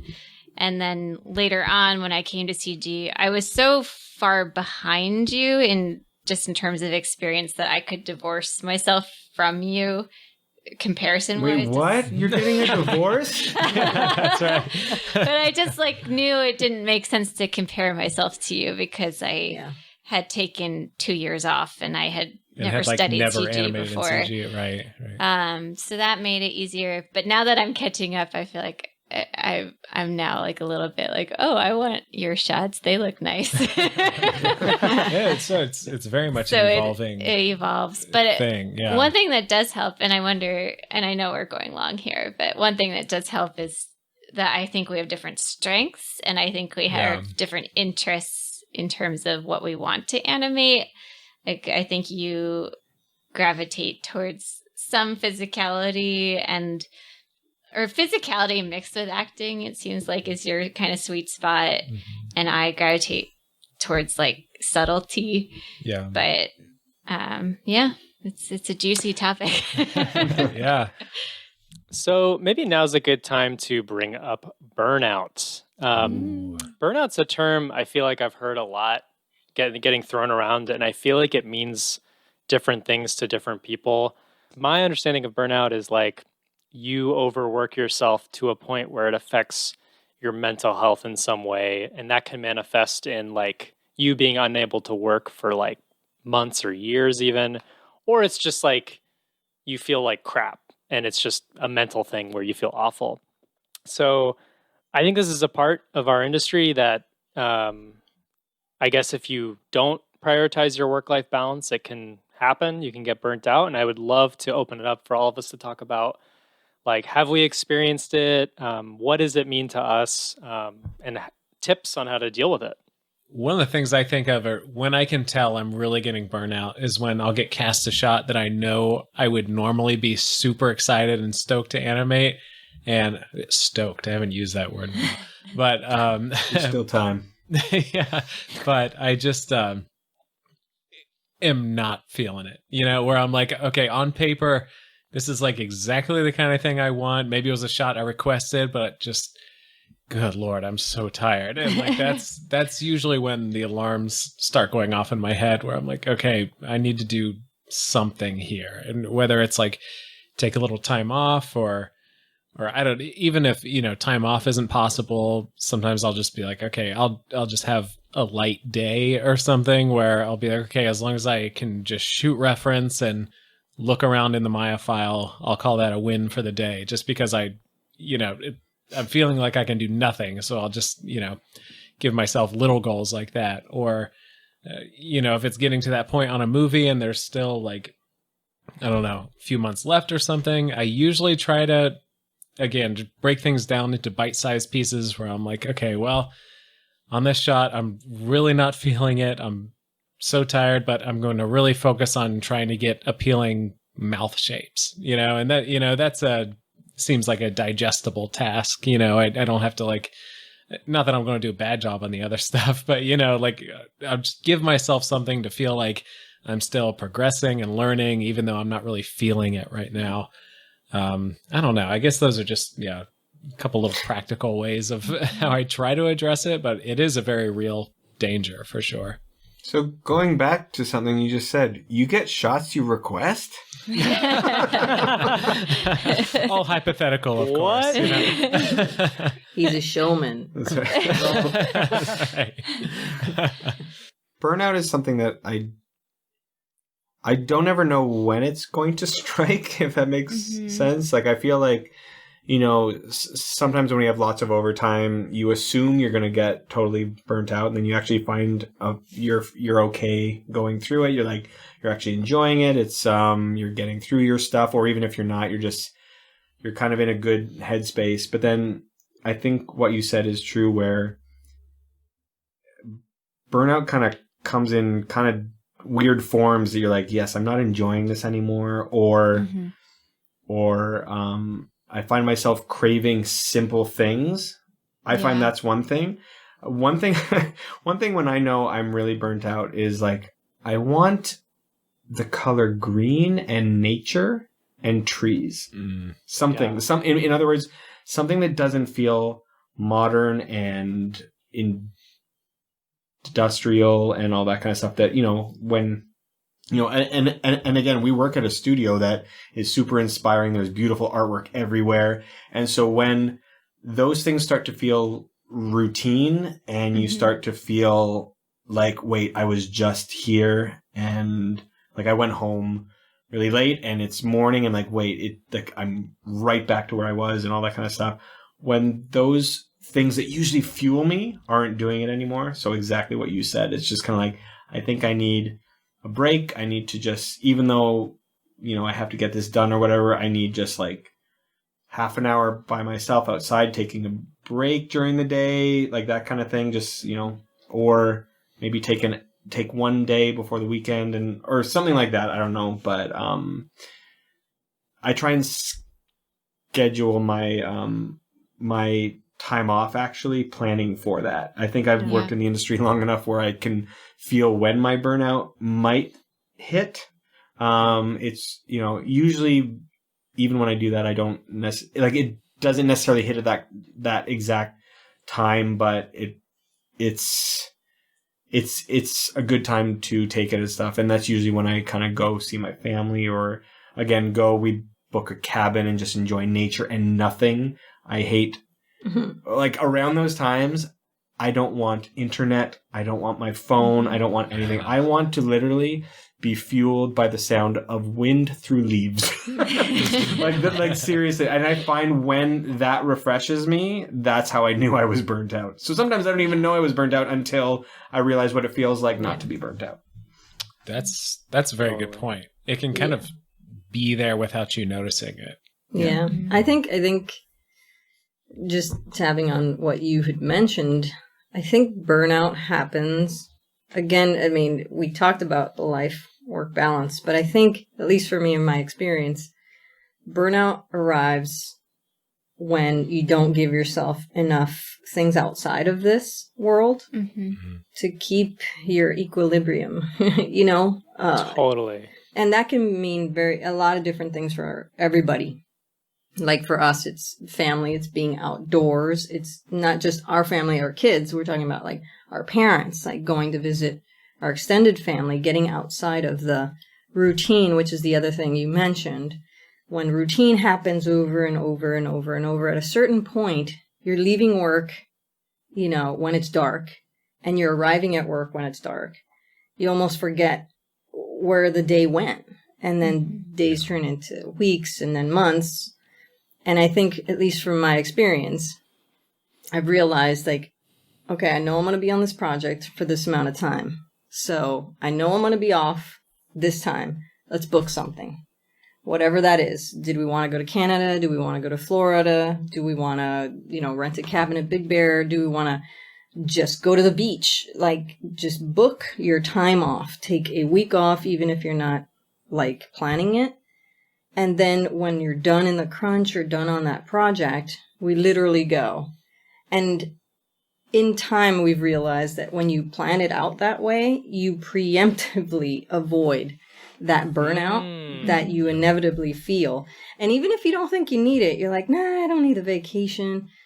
Like, the second you go on the vacation and come back, there's this level of motivation. Yeah. And this freshness that comes back to you that sees you through another 6 months or another, range of time. And when we haven't booked that regularly, then that's when you kind of fall off the cliff. At least that's what I've found in my experience. So preemptively booking vacations, the project's going to end. Just go on it. I only have one story where that bit me in the ass, actually, was I was working on I Am Legend years ago. Remember that movie? Love that movie. It was a good movie. Yeah. Anyway, the movie, I actually really... Watching it was a good movie. Watching it was I great. actually really enjoyed the movie. I highly suggest anyone who watches that movie to get the version of it that was the Original cut? The original. So there was the theatrical release, and then they released another version, which is way better because it's the director's original vision, which makes sense. The theatrical version they changed a few weeks before they released it, and it makes no sense. But anyway, I planned, because I could see what kind of, like, this movie, it was a really hard crunch, and so I booked time when the movie was over.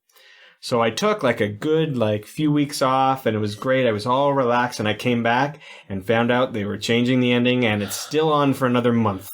Oh. So not only did I come back, and during all that, all the scenes had changed, so all my work that I had previously done is off the movie. Man. I came back, and then I was right back into that crunch mentality. Yeah. And then I was burnt out again because I was burnt out, took the vacation to get unburnt out, but came back into that same headspace. So Yeah.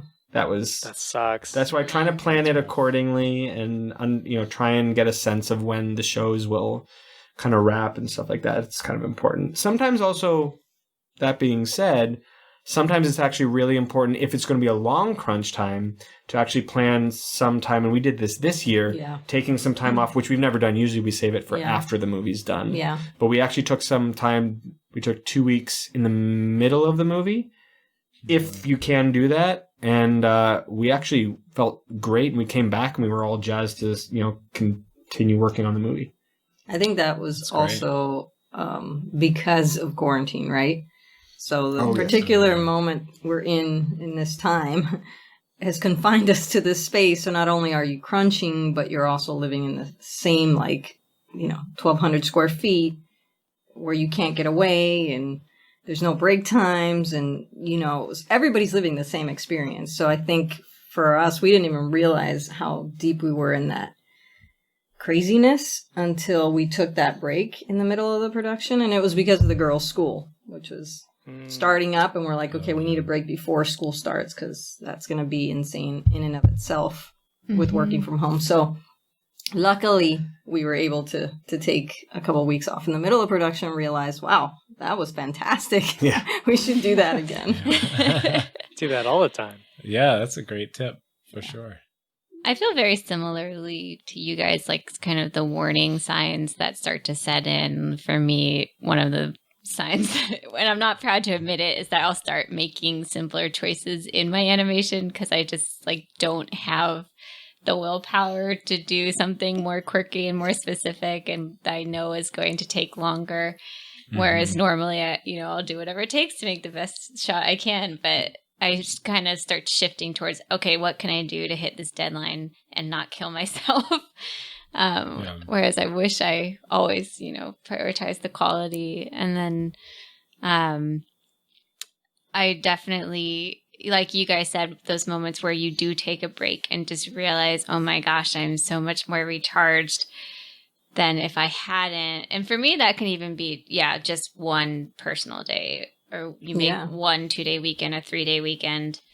Or I like to actually, I'll schedule my personal days right after I finish a shot, just so that I can really completely shelf work for a second and not even think about, our cats are fighting back. Dude. I was watching you. Yeah, I was watching your cat. It's really cute. I'll start. No, honestly, and I'll say this. I don't know. Again, I don't know if you can edit this in or not. It doesn't matter.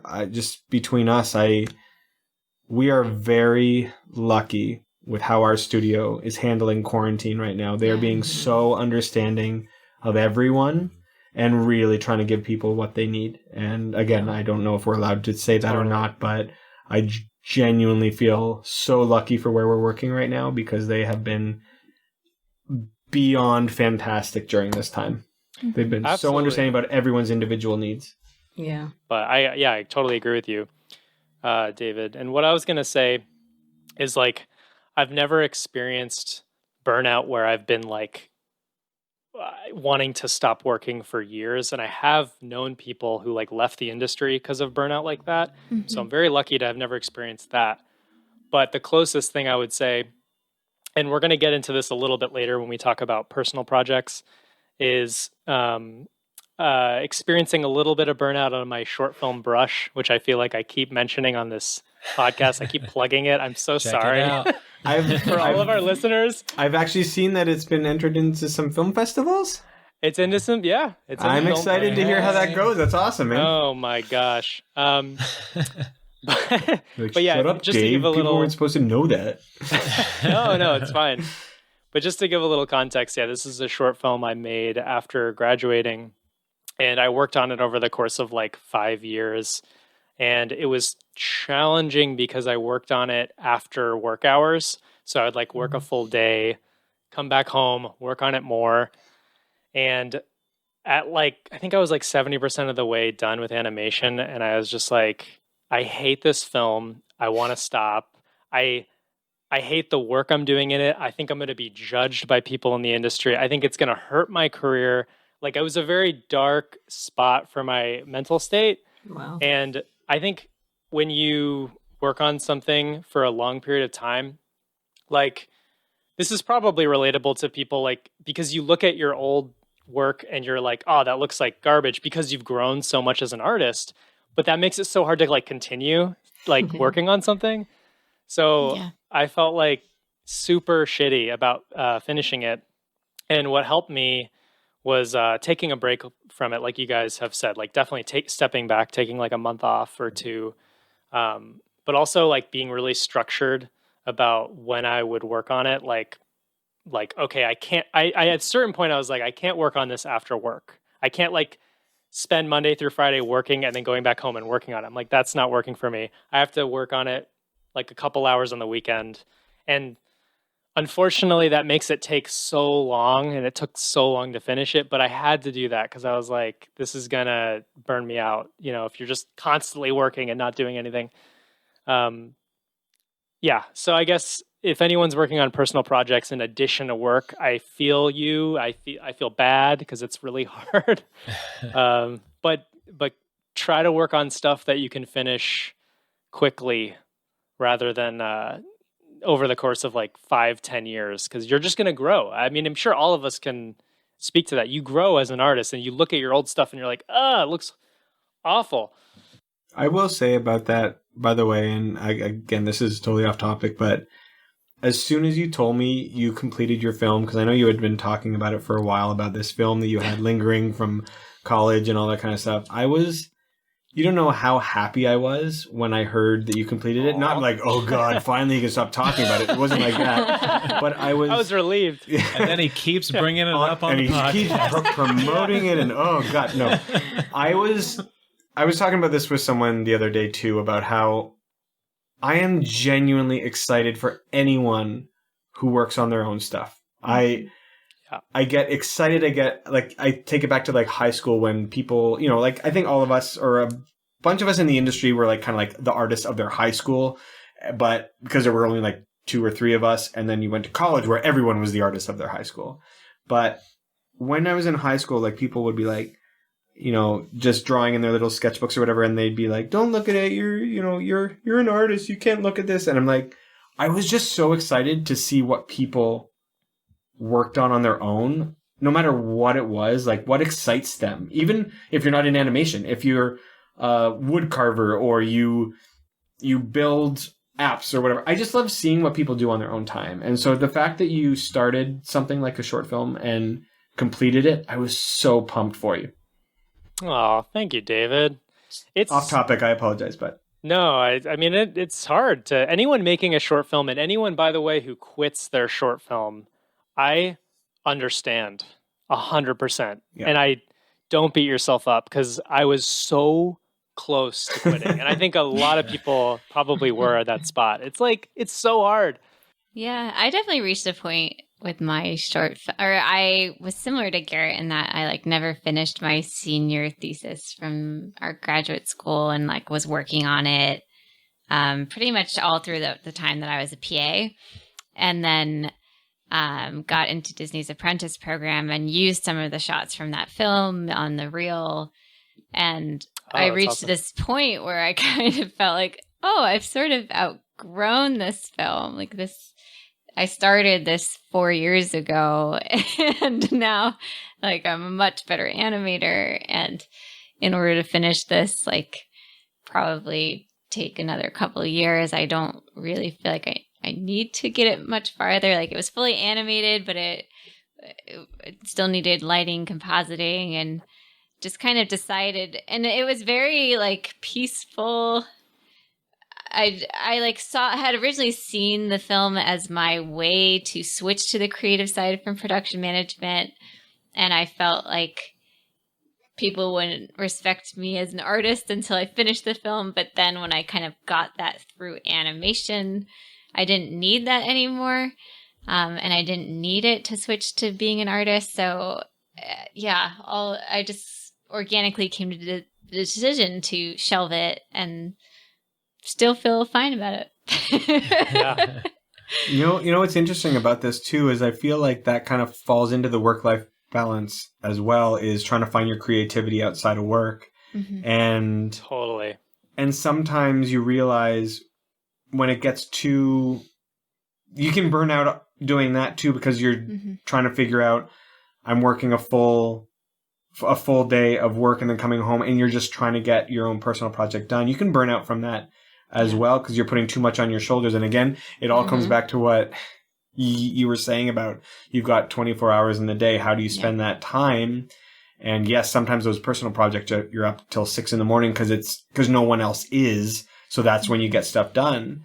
But then because of that, you become less productive the next day and all that kind of stuff. So it's all just trying to find that balance. And I find even now, like that balance, I've been out of the personal project kind of game for a while. Like I used to do my own YouTube channel and stuff like that. And it's, you get people like, hey, are you ever making more cartoons and all that kind of stuff? I'm like, yes, I've got so many planned, but right now,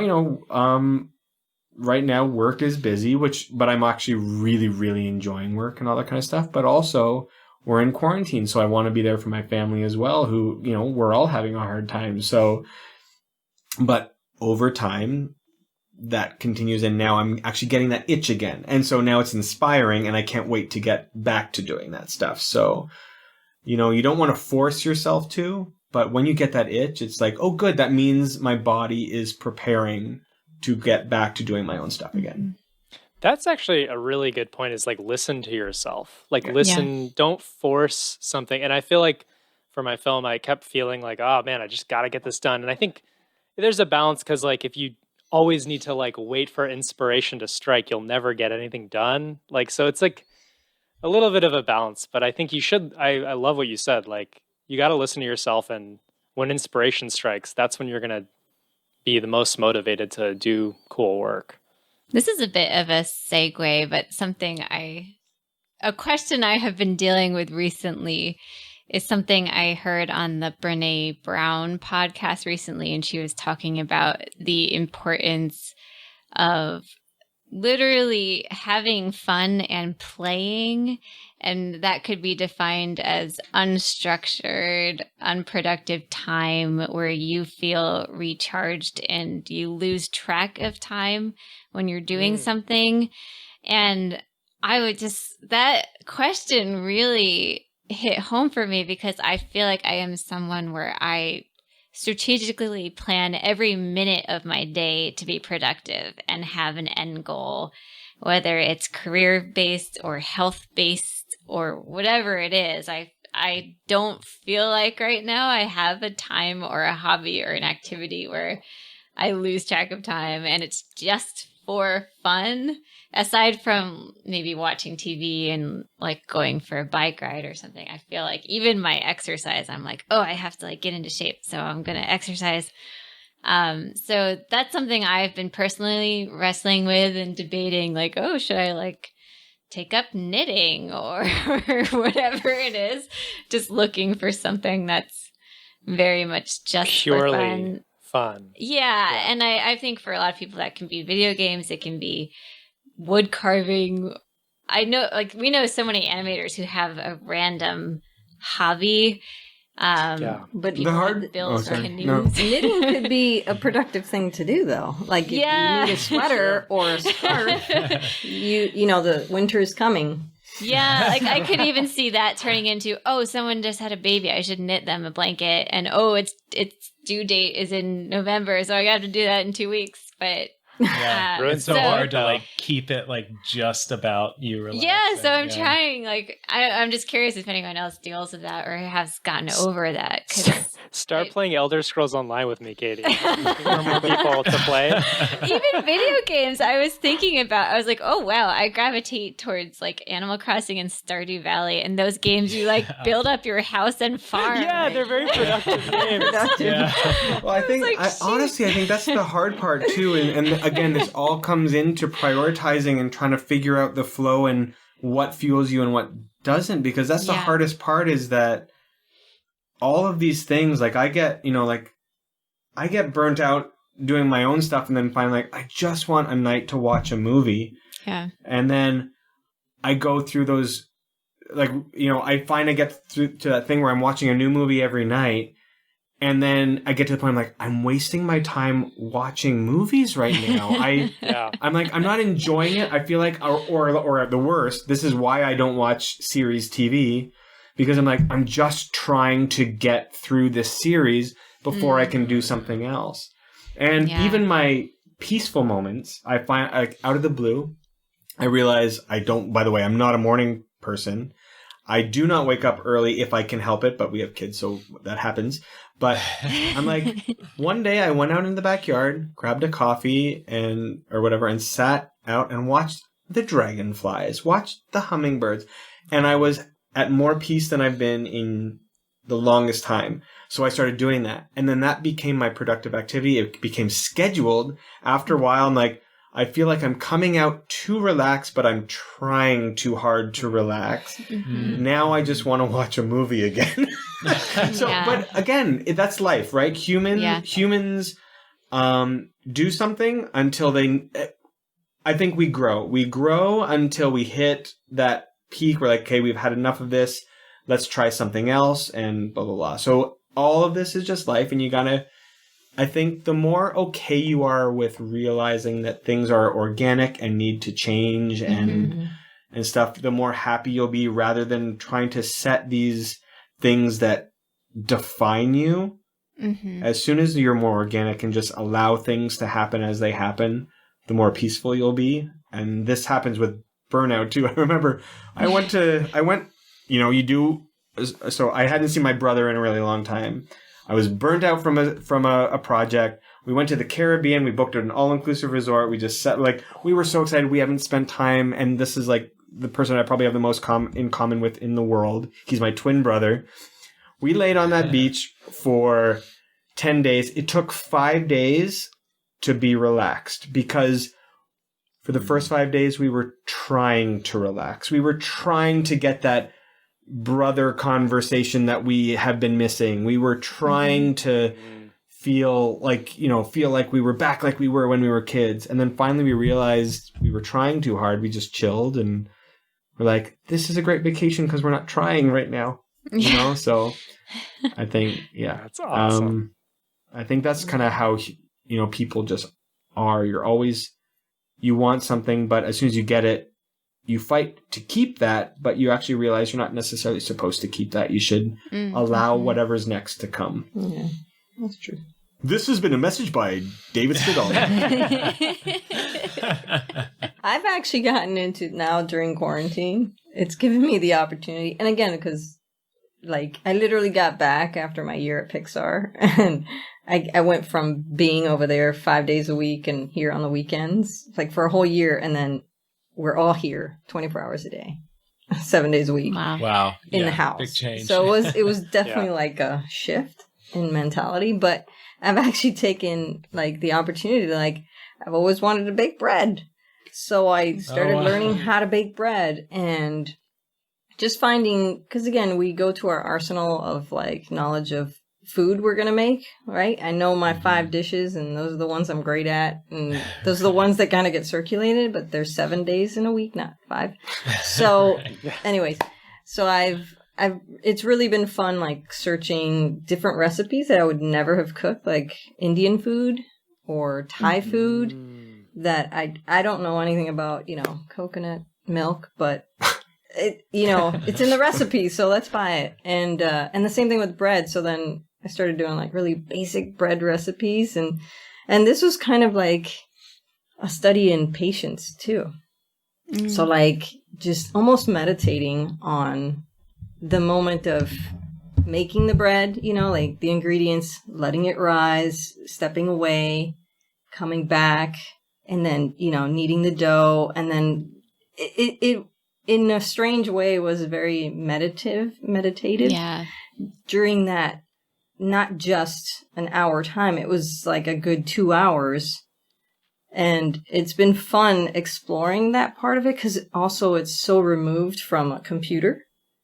You know, Yeah. it's something tactile and it's something like that can feed us. So it's been fun, like creating something with my hand, like artistically, like sculpting, but also That's being awesome. able to taste it and then Yeah. share it and then tweak the recipe and do enough versions that I'm like, well, how about if we throw some olives in there? We really love olives. Let's do olive bread. And like, it's been fun and like stress relieving during this kind of time where you're confined to the space. So that's what I've been up cool. to. You got to send us your bread. Okay. Happy hour.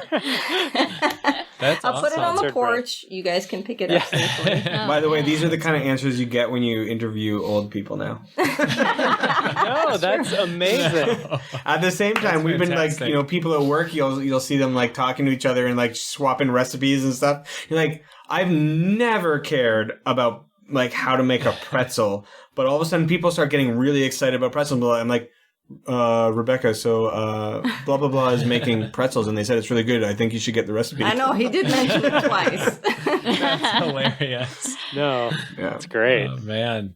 That's a great one. Yeah. Yeah. It's been fun. I'm jealous. I'm still trying to find mine. I don't know what that's actually, to be honest, during quarantine, that's been a hard thing for me, is trying to find out what I'm supposed to be doing or what I can do to unwind.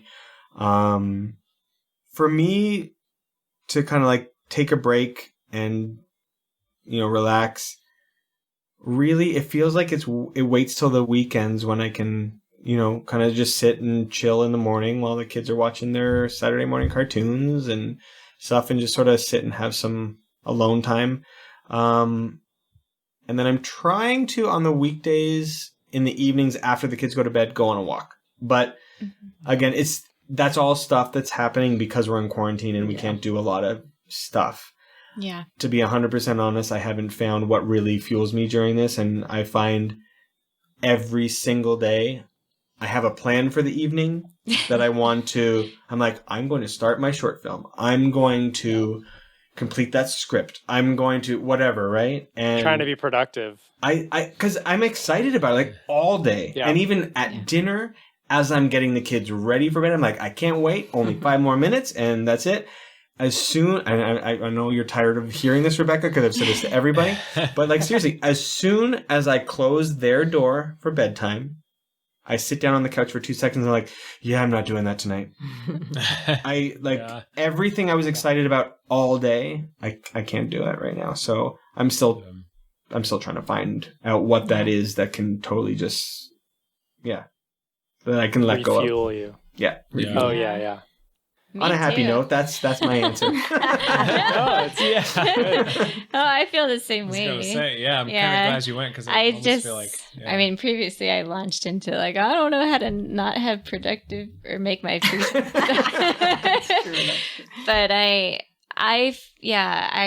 go on walks. I definitely really enjoy walking around the neighborhood and really taking my time. Like on a Saturday, I'll go for a 3-hour walk and just say, Ben, I'm not sure when I'll be back, to be honest. And I just go like, and do you mean like explore. today? Or like, yeah. 3 Yes. days later. Yeah. Sometimes he texts me and he's like, "Are you okay?" I'm like, "Oh, She does the same thing. She's like, I'm going to bed now. I'm like, how long have I been gone? Which unfortunately I haven't been able to do as much because of crunch. I used to, or on a normal work schedule, I would walk like every morning, but I haven't really been able to. And so I can feel that eating away at me a little bit. But I wrote down a big list of things to try. One is baking. There you go. I'll send you some recipes. Yeah. Another is calligraphy. I sort of thought maybe I could get into brush lettering and that would be an interesting hobby. I used to play cello and sing, so I was like, okay, maybe I should do music again as an outlet because that's been pretty much shelved since college, which was now like almost 10 years ago. So I'm still figuring it out as well. And I good, I'm not totally, alone. yeah, I totally go through the same thing where on a Saturday morning we'll have coffee and be super jazzed and maybe go for a walk and I'll talk about my script I want to write and and not get home and I take a nap and give up on it. So, yeah, we're definitely figuring it out. But the one steady source of recharge for us, which I will tout forever, is House Hunters International. Favorite show. It's just, it's my form of escapism during the pandemic because you watch these people choose a place to live abroad. And I always just have these fun thoughts of, maybe we could spend a year in New Zealand. And that's my recharging time right now. Is we end our crunch days with House Hunters International. That's awesome. That's amazing. Yeah. I don't have a great response either, to be honest. I used to, like it was years ago. Like typically I would say like, I like to draw and stuff and, have unstructured time. But lately even that, like I'm like, it's too close to the same world. Like, even though what we do, I'm not drawing day to day, but just that it's like, I have not found it relaxing lately. And I found myself super like, just focused on the product and not on the process of just drawing and having a good time.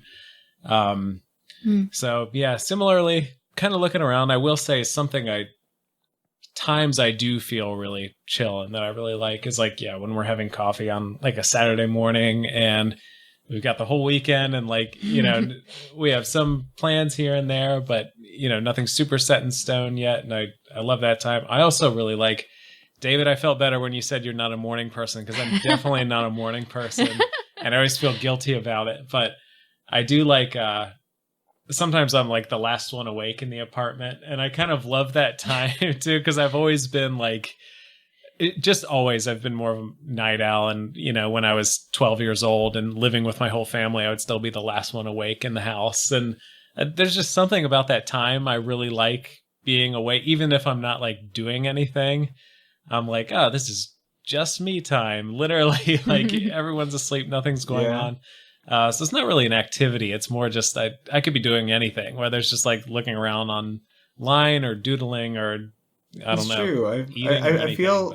I feel the same thing with being awake at night. And I've read a few articles about it that I've really related to about just being awake at night. It's kind of like there's something very creative and very freeing of knowing that most of the world is asleep and it's just you time. It's like, I'm sure it's the exact same feeling for people who get up when we're sleeping. Right. It's like, it's this freeness of being awake, seeing the sunrise and just sort of having that fresh time where it's just you while everyone else is asleep. And I get the exact same way at night. I also feel like going to bed early is like, if I go to bed early, the next day is going to come too soon. And right. Yeah. That's amazing. I feel like you guys have come up with really good things. And I don't have much to add. One thing I've been doing lately, which people might be thinking this is weird, but I find that because we work from home, like the work day and my personal day gets like blurred and I'm like constantly in my shot in my head and like it's bad. It's like I can't get out of my head. So at the end of work, I spend 10 minutes and I meditate and I listen to this there's like apps that do this. But one of them I listen to is like Brainwave. And it basically plays this like tone mixed with like ambient sound, like waves or something. And I literally like sit in my room. Send us your money. Yeah. It's entirely just a fake scammy app. No, those things are fantastic. Seriously. Those are great. Yeah. I basically listen to it to spend 10 minutes and then I go downstairs and I like make dinner and stuff. And I feel like I can have a conversation and just like, I'm like, now I'm done. I'm done with work.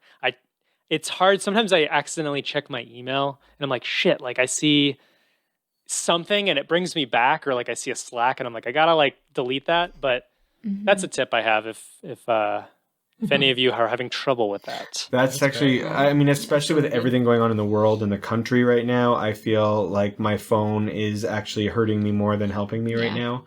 So, Totally. you know, I've been feeling a lot of stress and a lot of anxiety and all that kind of stuff. And I'm just one of those people who literally my thumb does all the work now. It gets to apps that I'm like, wait, I didn't even know the phone was in my hand, and now I'm in Facebook. Like it's doing that as soon as I have a free time. My hand just goes in my pocket, grabs my phone, and goes to Facebook. It's that kind of stuff. So again, those same mornings when I go out and try and have like a relaxing time with my coffee or whatever, I've tried to just literally leave my phone in the room and this is the only time I don't have my phone. And when I've done that, when I can't reach my phone, it's been very freeing and my mind goes elsewhere. It starts looking for, what's the word I'm looking for fuel and for inspiration or something to latch onto elsewhere. So it actually looks for things around me, which is what I think the human brain is supposed to be doing. It looks at hummingbirds. It looks at dragonflies. It looks, wow, that plant's shade of green is different than that plant's shade of green. Like you can kind of be a little bit more, you know, just detached from society and be alone with yourself for a while, which is exactly what you're saying by going into those apps. Yeah.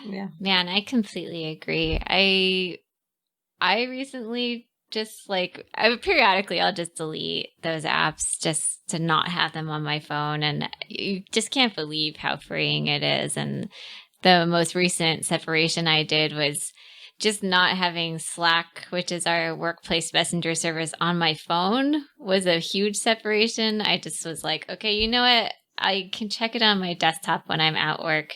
When I'm away from the computer, I don't need to check it. That's great. And that just made even like my workouts and walks better because I didn't realize how much when I went for a run or something and was flexing my hours, how much I still felt that pull towards work and would check it just to make sure I didn't get a message. And then when I would get a message, it would be like the Anim Department Pets channel. And I'd be like, oh my gosh, I was so stressed that I had a message and it was like somebody posting a cute photo of their dog. And really, as an animator, there are pretty rare times where somebody requires an instant response. Like most of the messages we get are something where it'd be totally cool if you replied an hour or 2 hours later, especially right now when the broad universal understanding is that everyone is flexing. So I don't think anyone expects instant response time. So that's been a game changer for me, is just deleting Slack off my phone. Even a small part of that, which I've done a few times what I'm currently doing is, again, I was getting really stressed out with like all the notifications about politics and news and all that kind of stuff. Yeah. And just, even if you're not there yet where you want to get rid of your apps, if you just turn off notifications for those apps, that's a big thing, because then you have to consciously choose, like my thumb likes to do, go into the app. But at least you're choosing to go into the app to look for that information. But rather than being alone enjoying the hummingbirds and the plants and the dragonflies, and then your phone tells you it's time to look at it. It's like, it's your choice rather than your phone's choice to tell you it's time to look at it, kind of thing. Yeah. All right. And with that, we're coming to somewhat near the end. So we're getting to a very fun part of the episode. That is our Inside the Animation. Not to suggest that the rest of the episode is not fun. Wow, Ben. So we're getting to, I saw Garrett do a little laugh as I was saying that. But this is the Inside the Animator Studio section. So I will kick things off with first question, and we'll let this be natural, even though it's lightning round. Natural lightning. So whoever wants to go first, between David or Rebecca, feel free. What is your favorite drink? I think we both have the same one, but continue. Oh my gosh, I'm so excited. A whiskey pickle.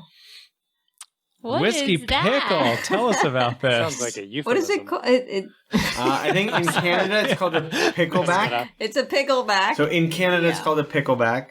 Wow. It was originally like a shot drink, right? So it's Oh. whiskey Okay. and pickle, and you had it like a shot. Yeah, so you'd do the whiskey, and then you'd shoot the pickle you'd juice follow- to get rid of the whiskey. But, we gotta drink when we drink. So we want Yeah. a nice full drink. So we just put whiskey and then like half a little splash pickle. of pickle juice. Well, no, it's like half pickle juice, half Well, whiskey. no, I learned that, by the way. I thought it was. I really did think it was half pickle. And then I realized, well, there's no whiskey in there, and it's like, this is way too pickly. So I think it's actually a splash Likes of his pickle. whiskey Okay. pickle with more whiskey. And ice. And that's And a dill pickle, just so you have something to crunch Wowza. on later. right. Wow. I love you pickles, sip on that so I'll have drink. to try that. It's it's a strong one. But you sip on it and it'll get you nice. It'll get you where you need to be. And you don't need to Wow. drink like 10 drinks. That's fantastic. Yeah. I love that. I want to try that. Next I episode. just want to go bartender. Whiskey pickle. Whiskey pickle. We don't even know what we call it, but It's yeah. a whiskey pickle. A whiskey pickle, apparently. That's, I I mean, enough that's said. pretty straightforward. That for another episode. What's that? I don't know what it would be. We need to figure out a pun so we can use it. Yeah. Next time we're recording and we'll, give you guys Just- a, You just shout have to think of an episode where you're like, how or what happens when you get into a pickle? Like what Yeah. what happens? true. You know, whatever the episode is. How do you get out of Production bad situations? pickles. How do you get yourself out of a pickle? That's true. You have I a like whiskey that. pickle. Got it. That sounds like an extra, you're really in it there. So, we got ourselves a real whiskey pickle here. My brain went to like HR pickle. Oh, I think What's Terrence an did as HR well. What'd he say? pickle? What did you say about me, Beth? Trouble with HR. Drama. Oh my Yeah, gosh. drama. It got real. It suddenly got Getting real. too real. We're on this going for podcast. that explicit E by this episode That's in Apple Podcasts. We haven't JK, achieved it yet, None but of us we're have going been for in it. an HR pickle. Thank goodness. Well, that was possibly the most satisfying "What's your favorite drink?" answer Yeah. we've ever had. Nice. Not to put pressure on the next one, Oh, but boy. can you name a particular movie, shot, character, or artist that inspires you most? We know that's pretty broad, so That's if you so have broad. a couple answers, that's fine. Yeah. Do you have anything that has ever inspired you? Basically, we're asking. I'm gonna say something that it's newer. No, actually, this isn't true. I love movies that feel. I like live action movies that feel like animated movies, in the way that Edgar Wright movies feel. Oh man! Like he feels like he goes through the process of animation to get his live action movies. It feels like every shot Gotcha. is planned and cut before they shoot it. So I love like Scott Pilgrim. I love Baby Driver. I love Hot Fuzz. But then another movie that came out of the blue and I didn't see it for months. And when I saw this, I'm like, how did I miss this? And I know a lot of people judge this movie. Greatest wait. Showman makes me happy. Oh, Katie was just talking about that. Greatest the other day. Showman is one, but I found out because I actually found out that a bunch of people I know worked on it, and apparently that entire movie was previs, so it was planned exactly like it was a live action movie that was planned like it was an animated movie. That makes sense. Oh wow! And apparently it's Oh, because the director directed like short films and videos and stuff like that.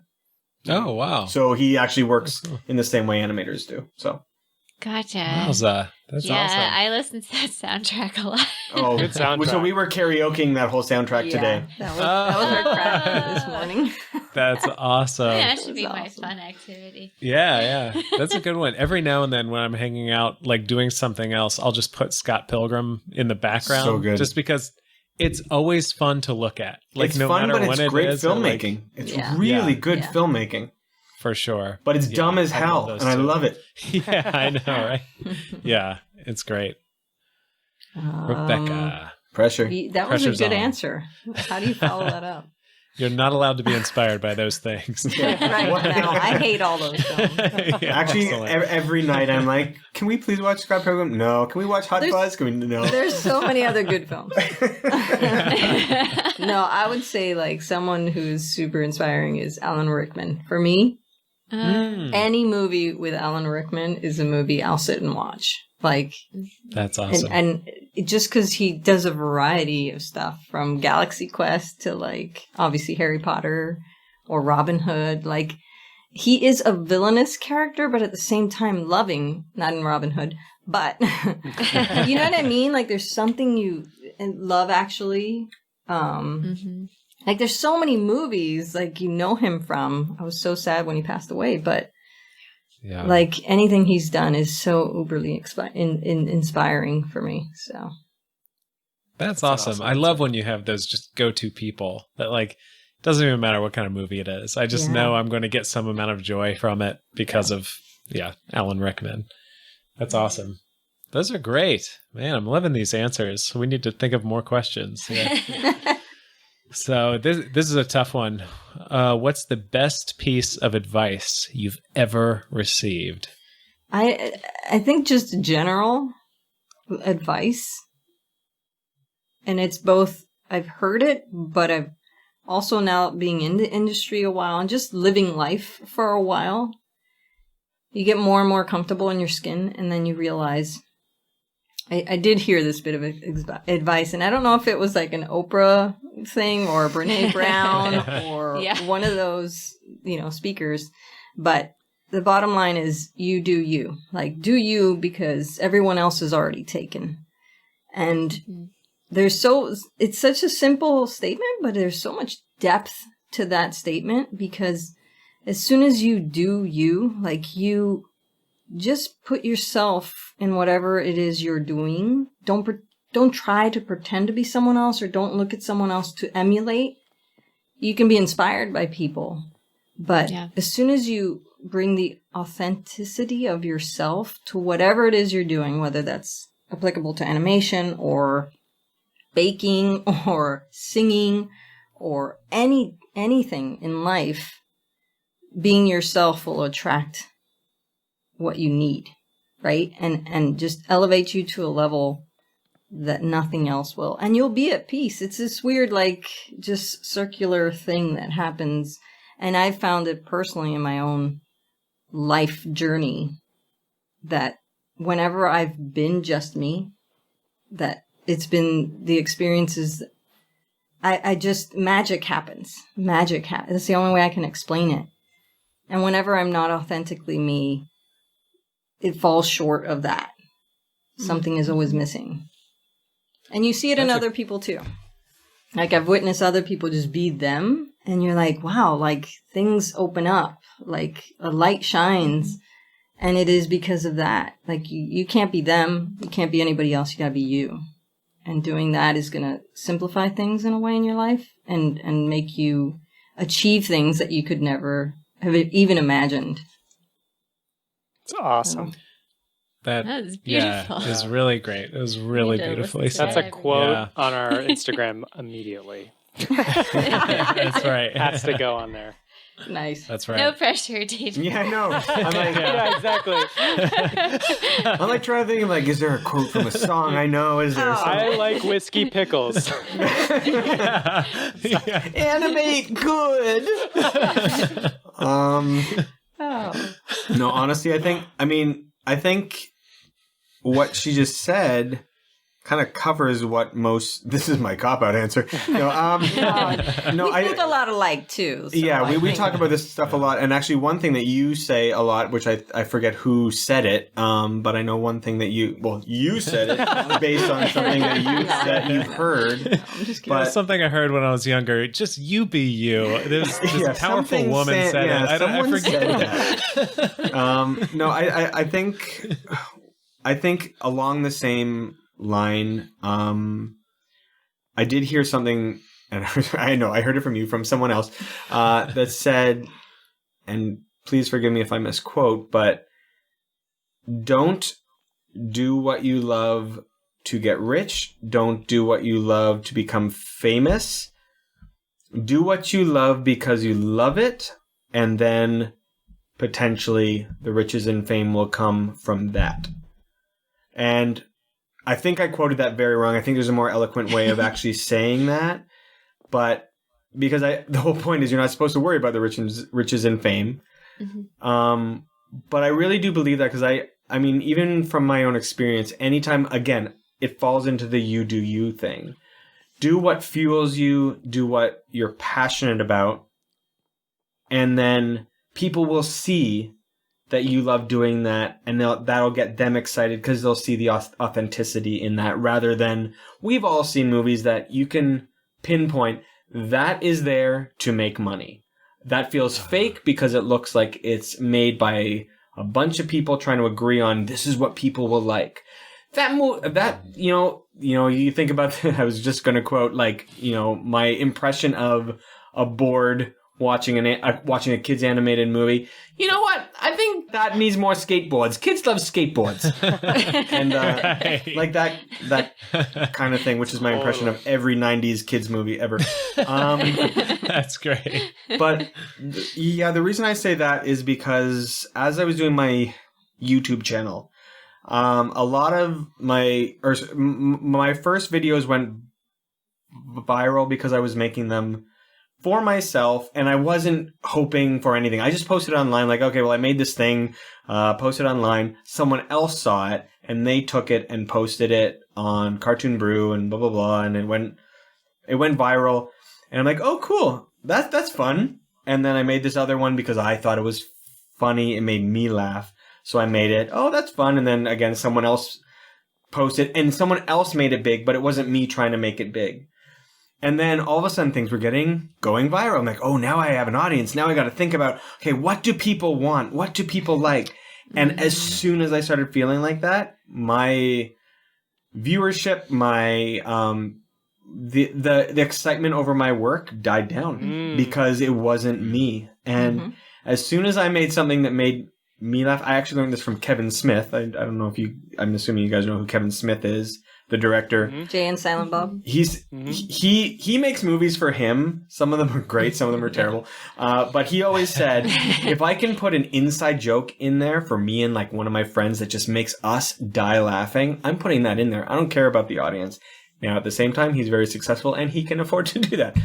But at the same time, that's kind of what I've learned is make something that I feel truly passionate about, something that if I'm collaborating with other people, we're excited to make.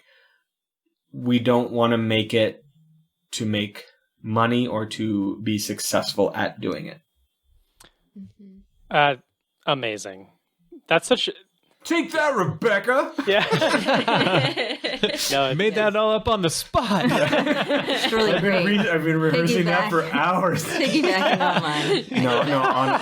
Honestly, that's but honestly, even with that, you can see how there's a theme going through the two of those things. Sure. It's do you? It's be passionate about what you love, and don't do it for an outcome. Do it because you love doing it. So this one almost feels redundant or silly to go to after those, but just for the heck, just because we wrote it down, I'll ask it. Because if I don't ask something that Garrett's written down, he gets really mad at me and yells at me. That's fired. Typical screenwriter. That's right. JK. Garrett's a nice guy. And I don't know who wrote this down. So is there anything you wish you knew as a student or young professional that you now know? Want to steal my answer again? So salty. That's right. I'm going to start spitting soon. I would say, honestly, I think as I get older in the industry, I think it really your view of your work shifts from trying to get something done again to get ahead. Like you're always worrying about your next shot. Will this be good for my reel? Will this be, will this get me seen as a good animator versus, like when do I get the A shot versus these B shots that I'm getting? And also, why isn't my idea being praised? Why am I feel like I'm working on someone else's idea? As soon as you kind of accept that the movie making business is collaborative and you're all trying to help each other make the best movie, and you're trying to be the hands of the director. They don't have time to make the entire movie themselves. And so once you finally and I use the word ego in not a way where you think, oh, you have an ego, it's only your idea or that's it. Ego as in worrying about yourself or worrying where you stand. Mm-hmm. I feel like once you realize you're helping the director get to where they're trying to be, that's our role as animators. And if what you're doing and what your acting choices and what your performance choices are, you're trying to help them realize the version of the film that they see in their head, but they don't have time to make. So present your idea, and hopefully it's on par with what they're picturing for the movie. If it's not, be humble and take their notes and try and help them find what they're looking for. So I wish, and the reason I say that is because I think we all know that. I think it takes time to learn that. We're so proud and passionate about what we're doing that we want our voice to be heard. One thing about studios that I love, and we're very lucky to be at a studio that allows us to show the director our idea first. And that's a blessing. Like, I really do love that we get to do that, because then we get to show our honest selves. The directors can then accept that or change it to what they need. But then we also at least know we tried to say what we wanted to say with it. And if it's not that, great. Then we'll help you realize, or then we'll tweak our idea to match your idea. But that takes some time to learn. I think everyone in the industry kind of goes through that, and you have to allow yourself to let go of your idea being the only idea. That is true. That's a long-winded version to get back to what I was trying to say. Oh, that was awesome. Fantastic one, for sure. I think the one thing I would say, like, if I were starting out again, is focus on the moment you're in, not the moment you wish you want to be at. Right? There's always a goal in life. Like, you always want, like, you have your dream or your idea of where you want to get to. And that's important. But if you constantly focus on that moment, then you won't be creating it, because the only creation of that moment in the future happens at this very moment that you're doing it. So if you're missing being here, focusing on the animation in front of you, or the idea in front of you, or whatever it is you're doing to get to that place, you'll never get to that place, right? Because if you're busy looking over there, then you're not creating it, right? And as soon as you focus on that moment, like what you were saying, you're able to then put your most authentic idea out there that then will engage a director. But then let that go. Again, it's the being in the moment to produce your best thing. And your best thing will lead you to the next, not Frozen, but to the next best thing. You know what I mean? Like, it truly is like the seed you plant today is the tree you'll have tomorrow. Yeah. But if you're busy thinking about the tree and the fruit you're going to get, you forgot to plant the seed. And there have been moments in my career where I literally, the future faded. Like I'll give you like one story quickly.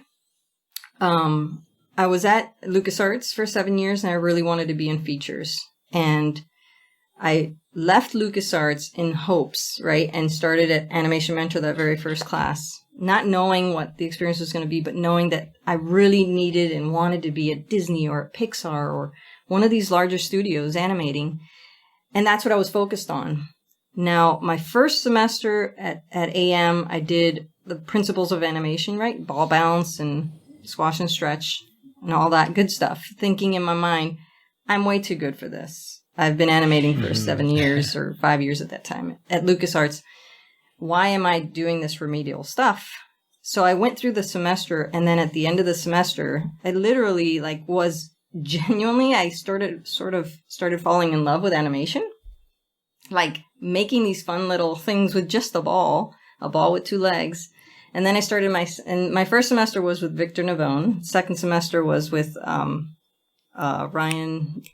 Jason Ryan.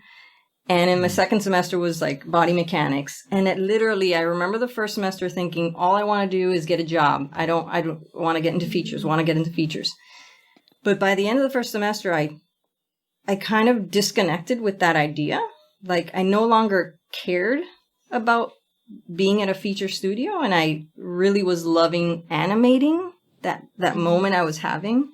And then I got into my second semester and I was loving that. I remember literally feeling like I don't care. Like I really don't like that moment. I'm genuinely loving the experience I'm having right now. I'm in love with animating this moment. And I kid you not, like it was like night and day. Within a week of having that experience mentally and emotionally, that's when Jason Ryan called me from Disney saying, hey, there's a position for an assistant animator opening up. Are you interested? Wow. That's awesome. And at that moment, I was saying in my mind, I'm not even going to take a feature position because I want to finish this. And of course, I took the position.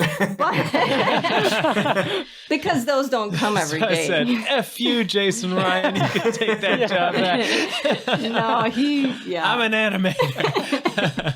I don't need Disney.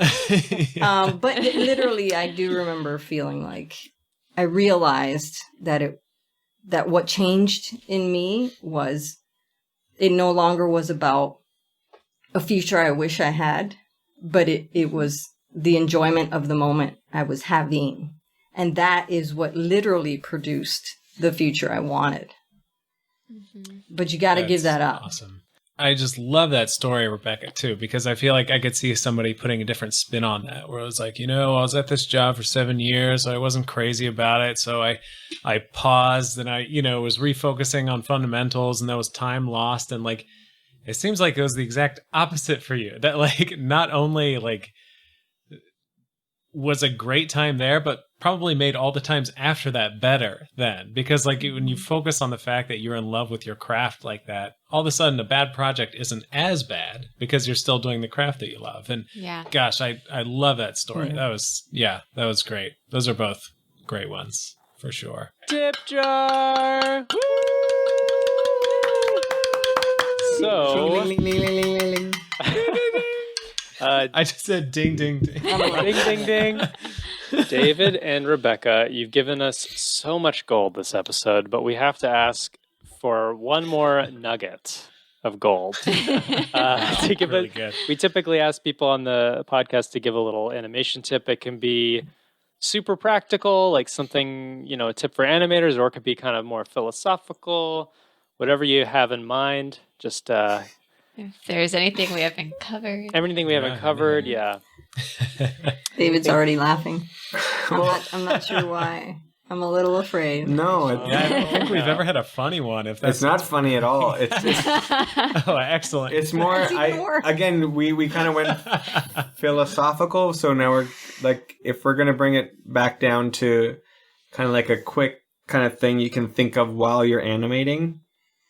You know how.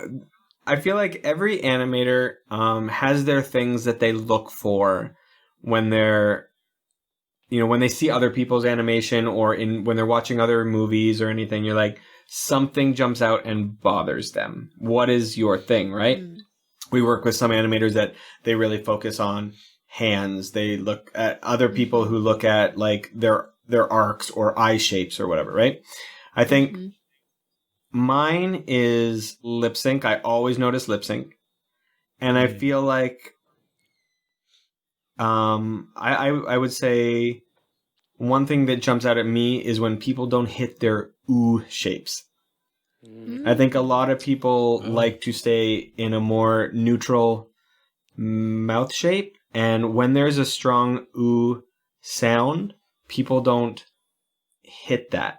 And I wish more people did. I think it's just kind of hitting that ooh shape and finding a creative way to get in and out of it.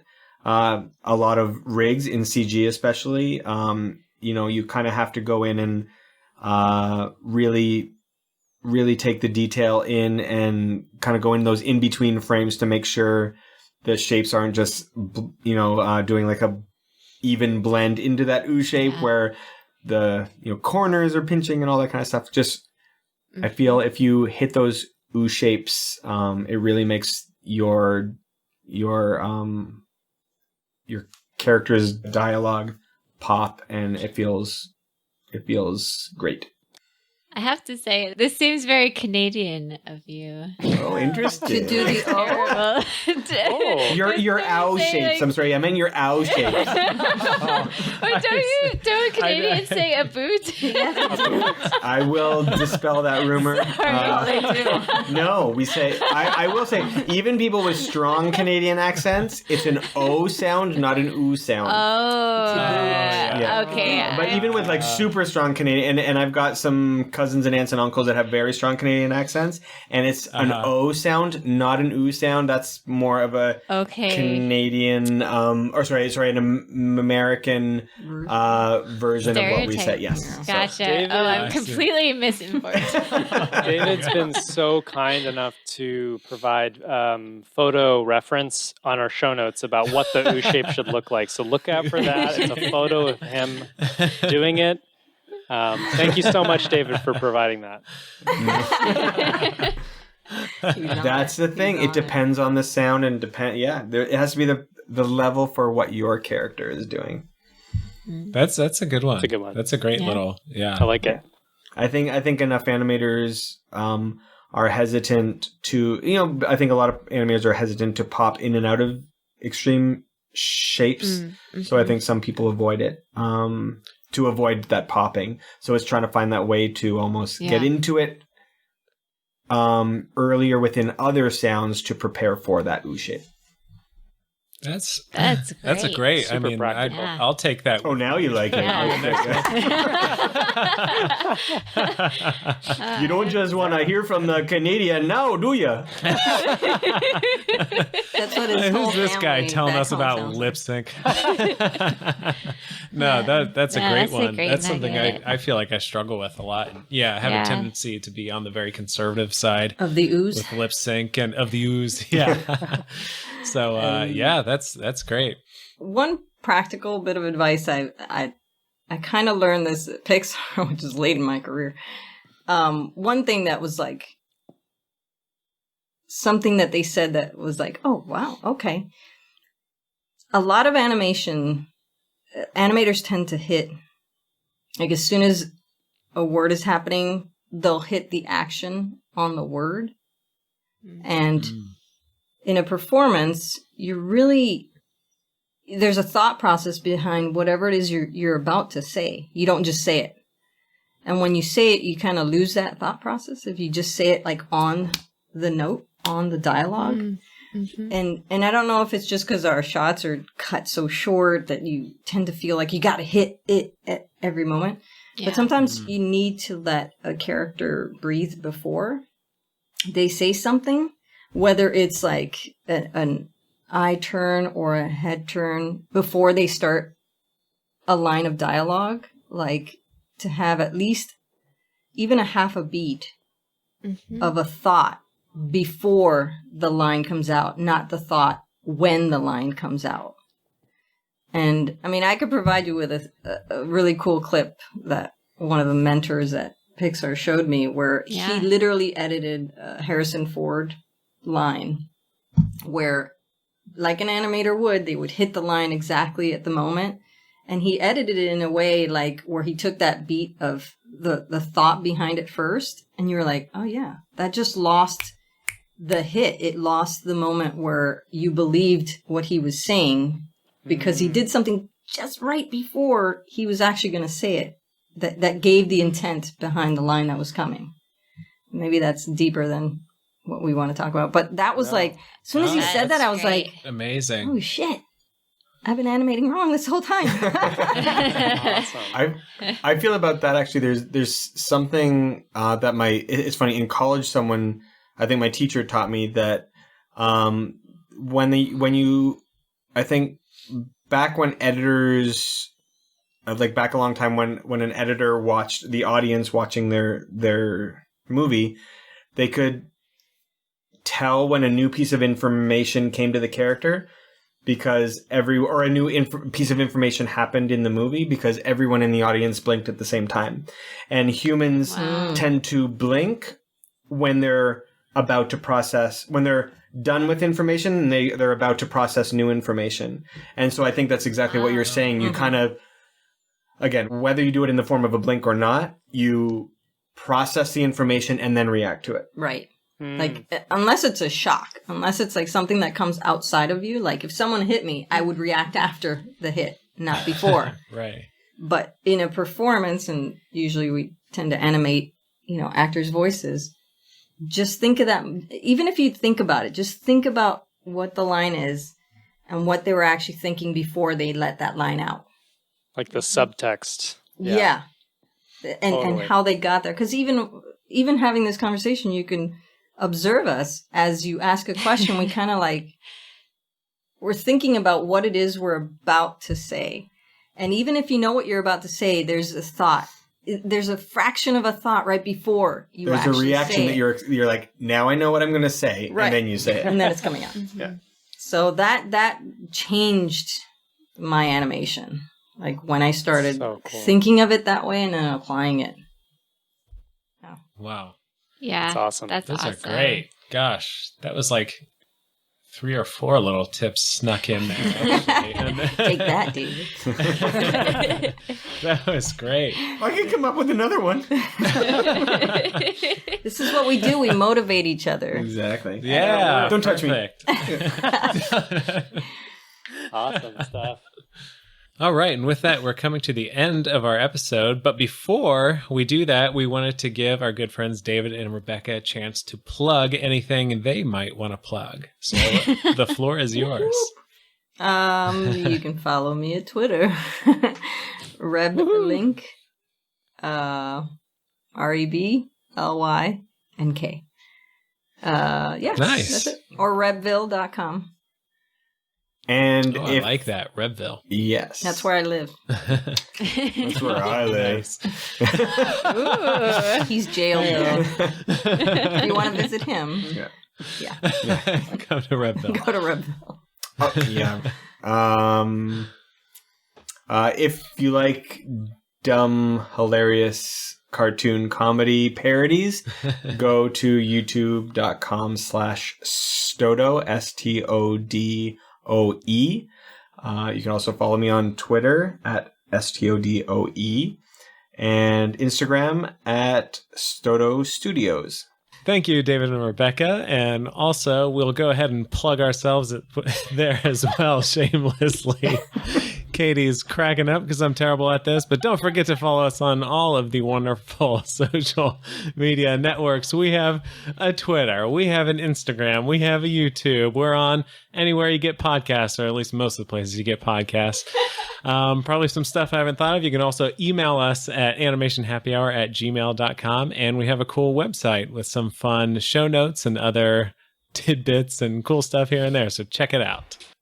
Thanks for listening to this episode, everyone. If you like our content and you like our podcasts, we encourage you to donate to our tip jar, which is a new feature that we just added to our website. You can find it directly on our website. There's paid. It's also always included in our show notes, as well as there's a link on our Instagram link tree. It does help us out. It does cost money to purchase this equipment and host the podcast online and host our website. So we do appreciate anything that you're willing to give. Huge shout out to Dr. David Lowe, who was the first donor, otherwise known as Dr. Lowe. the Bank of Dads. So thank you to my pops for the first donation and to anyone else who decides to donate.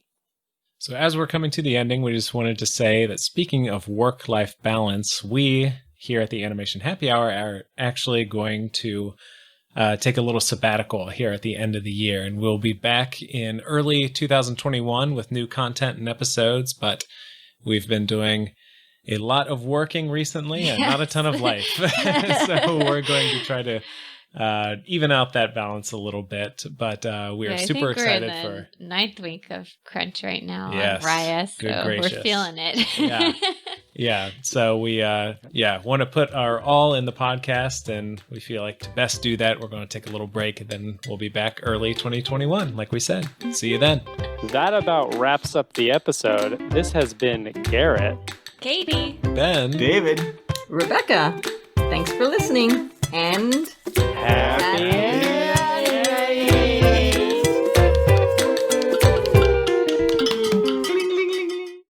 What is work-life balance?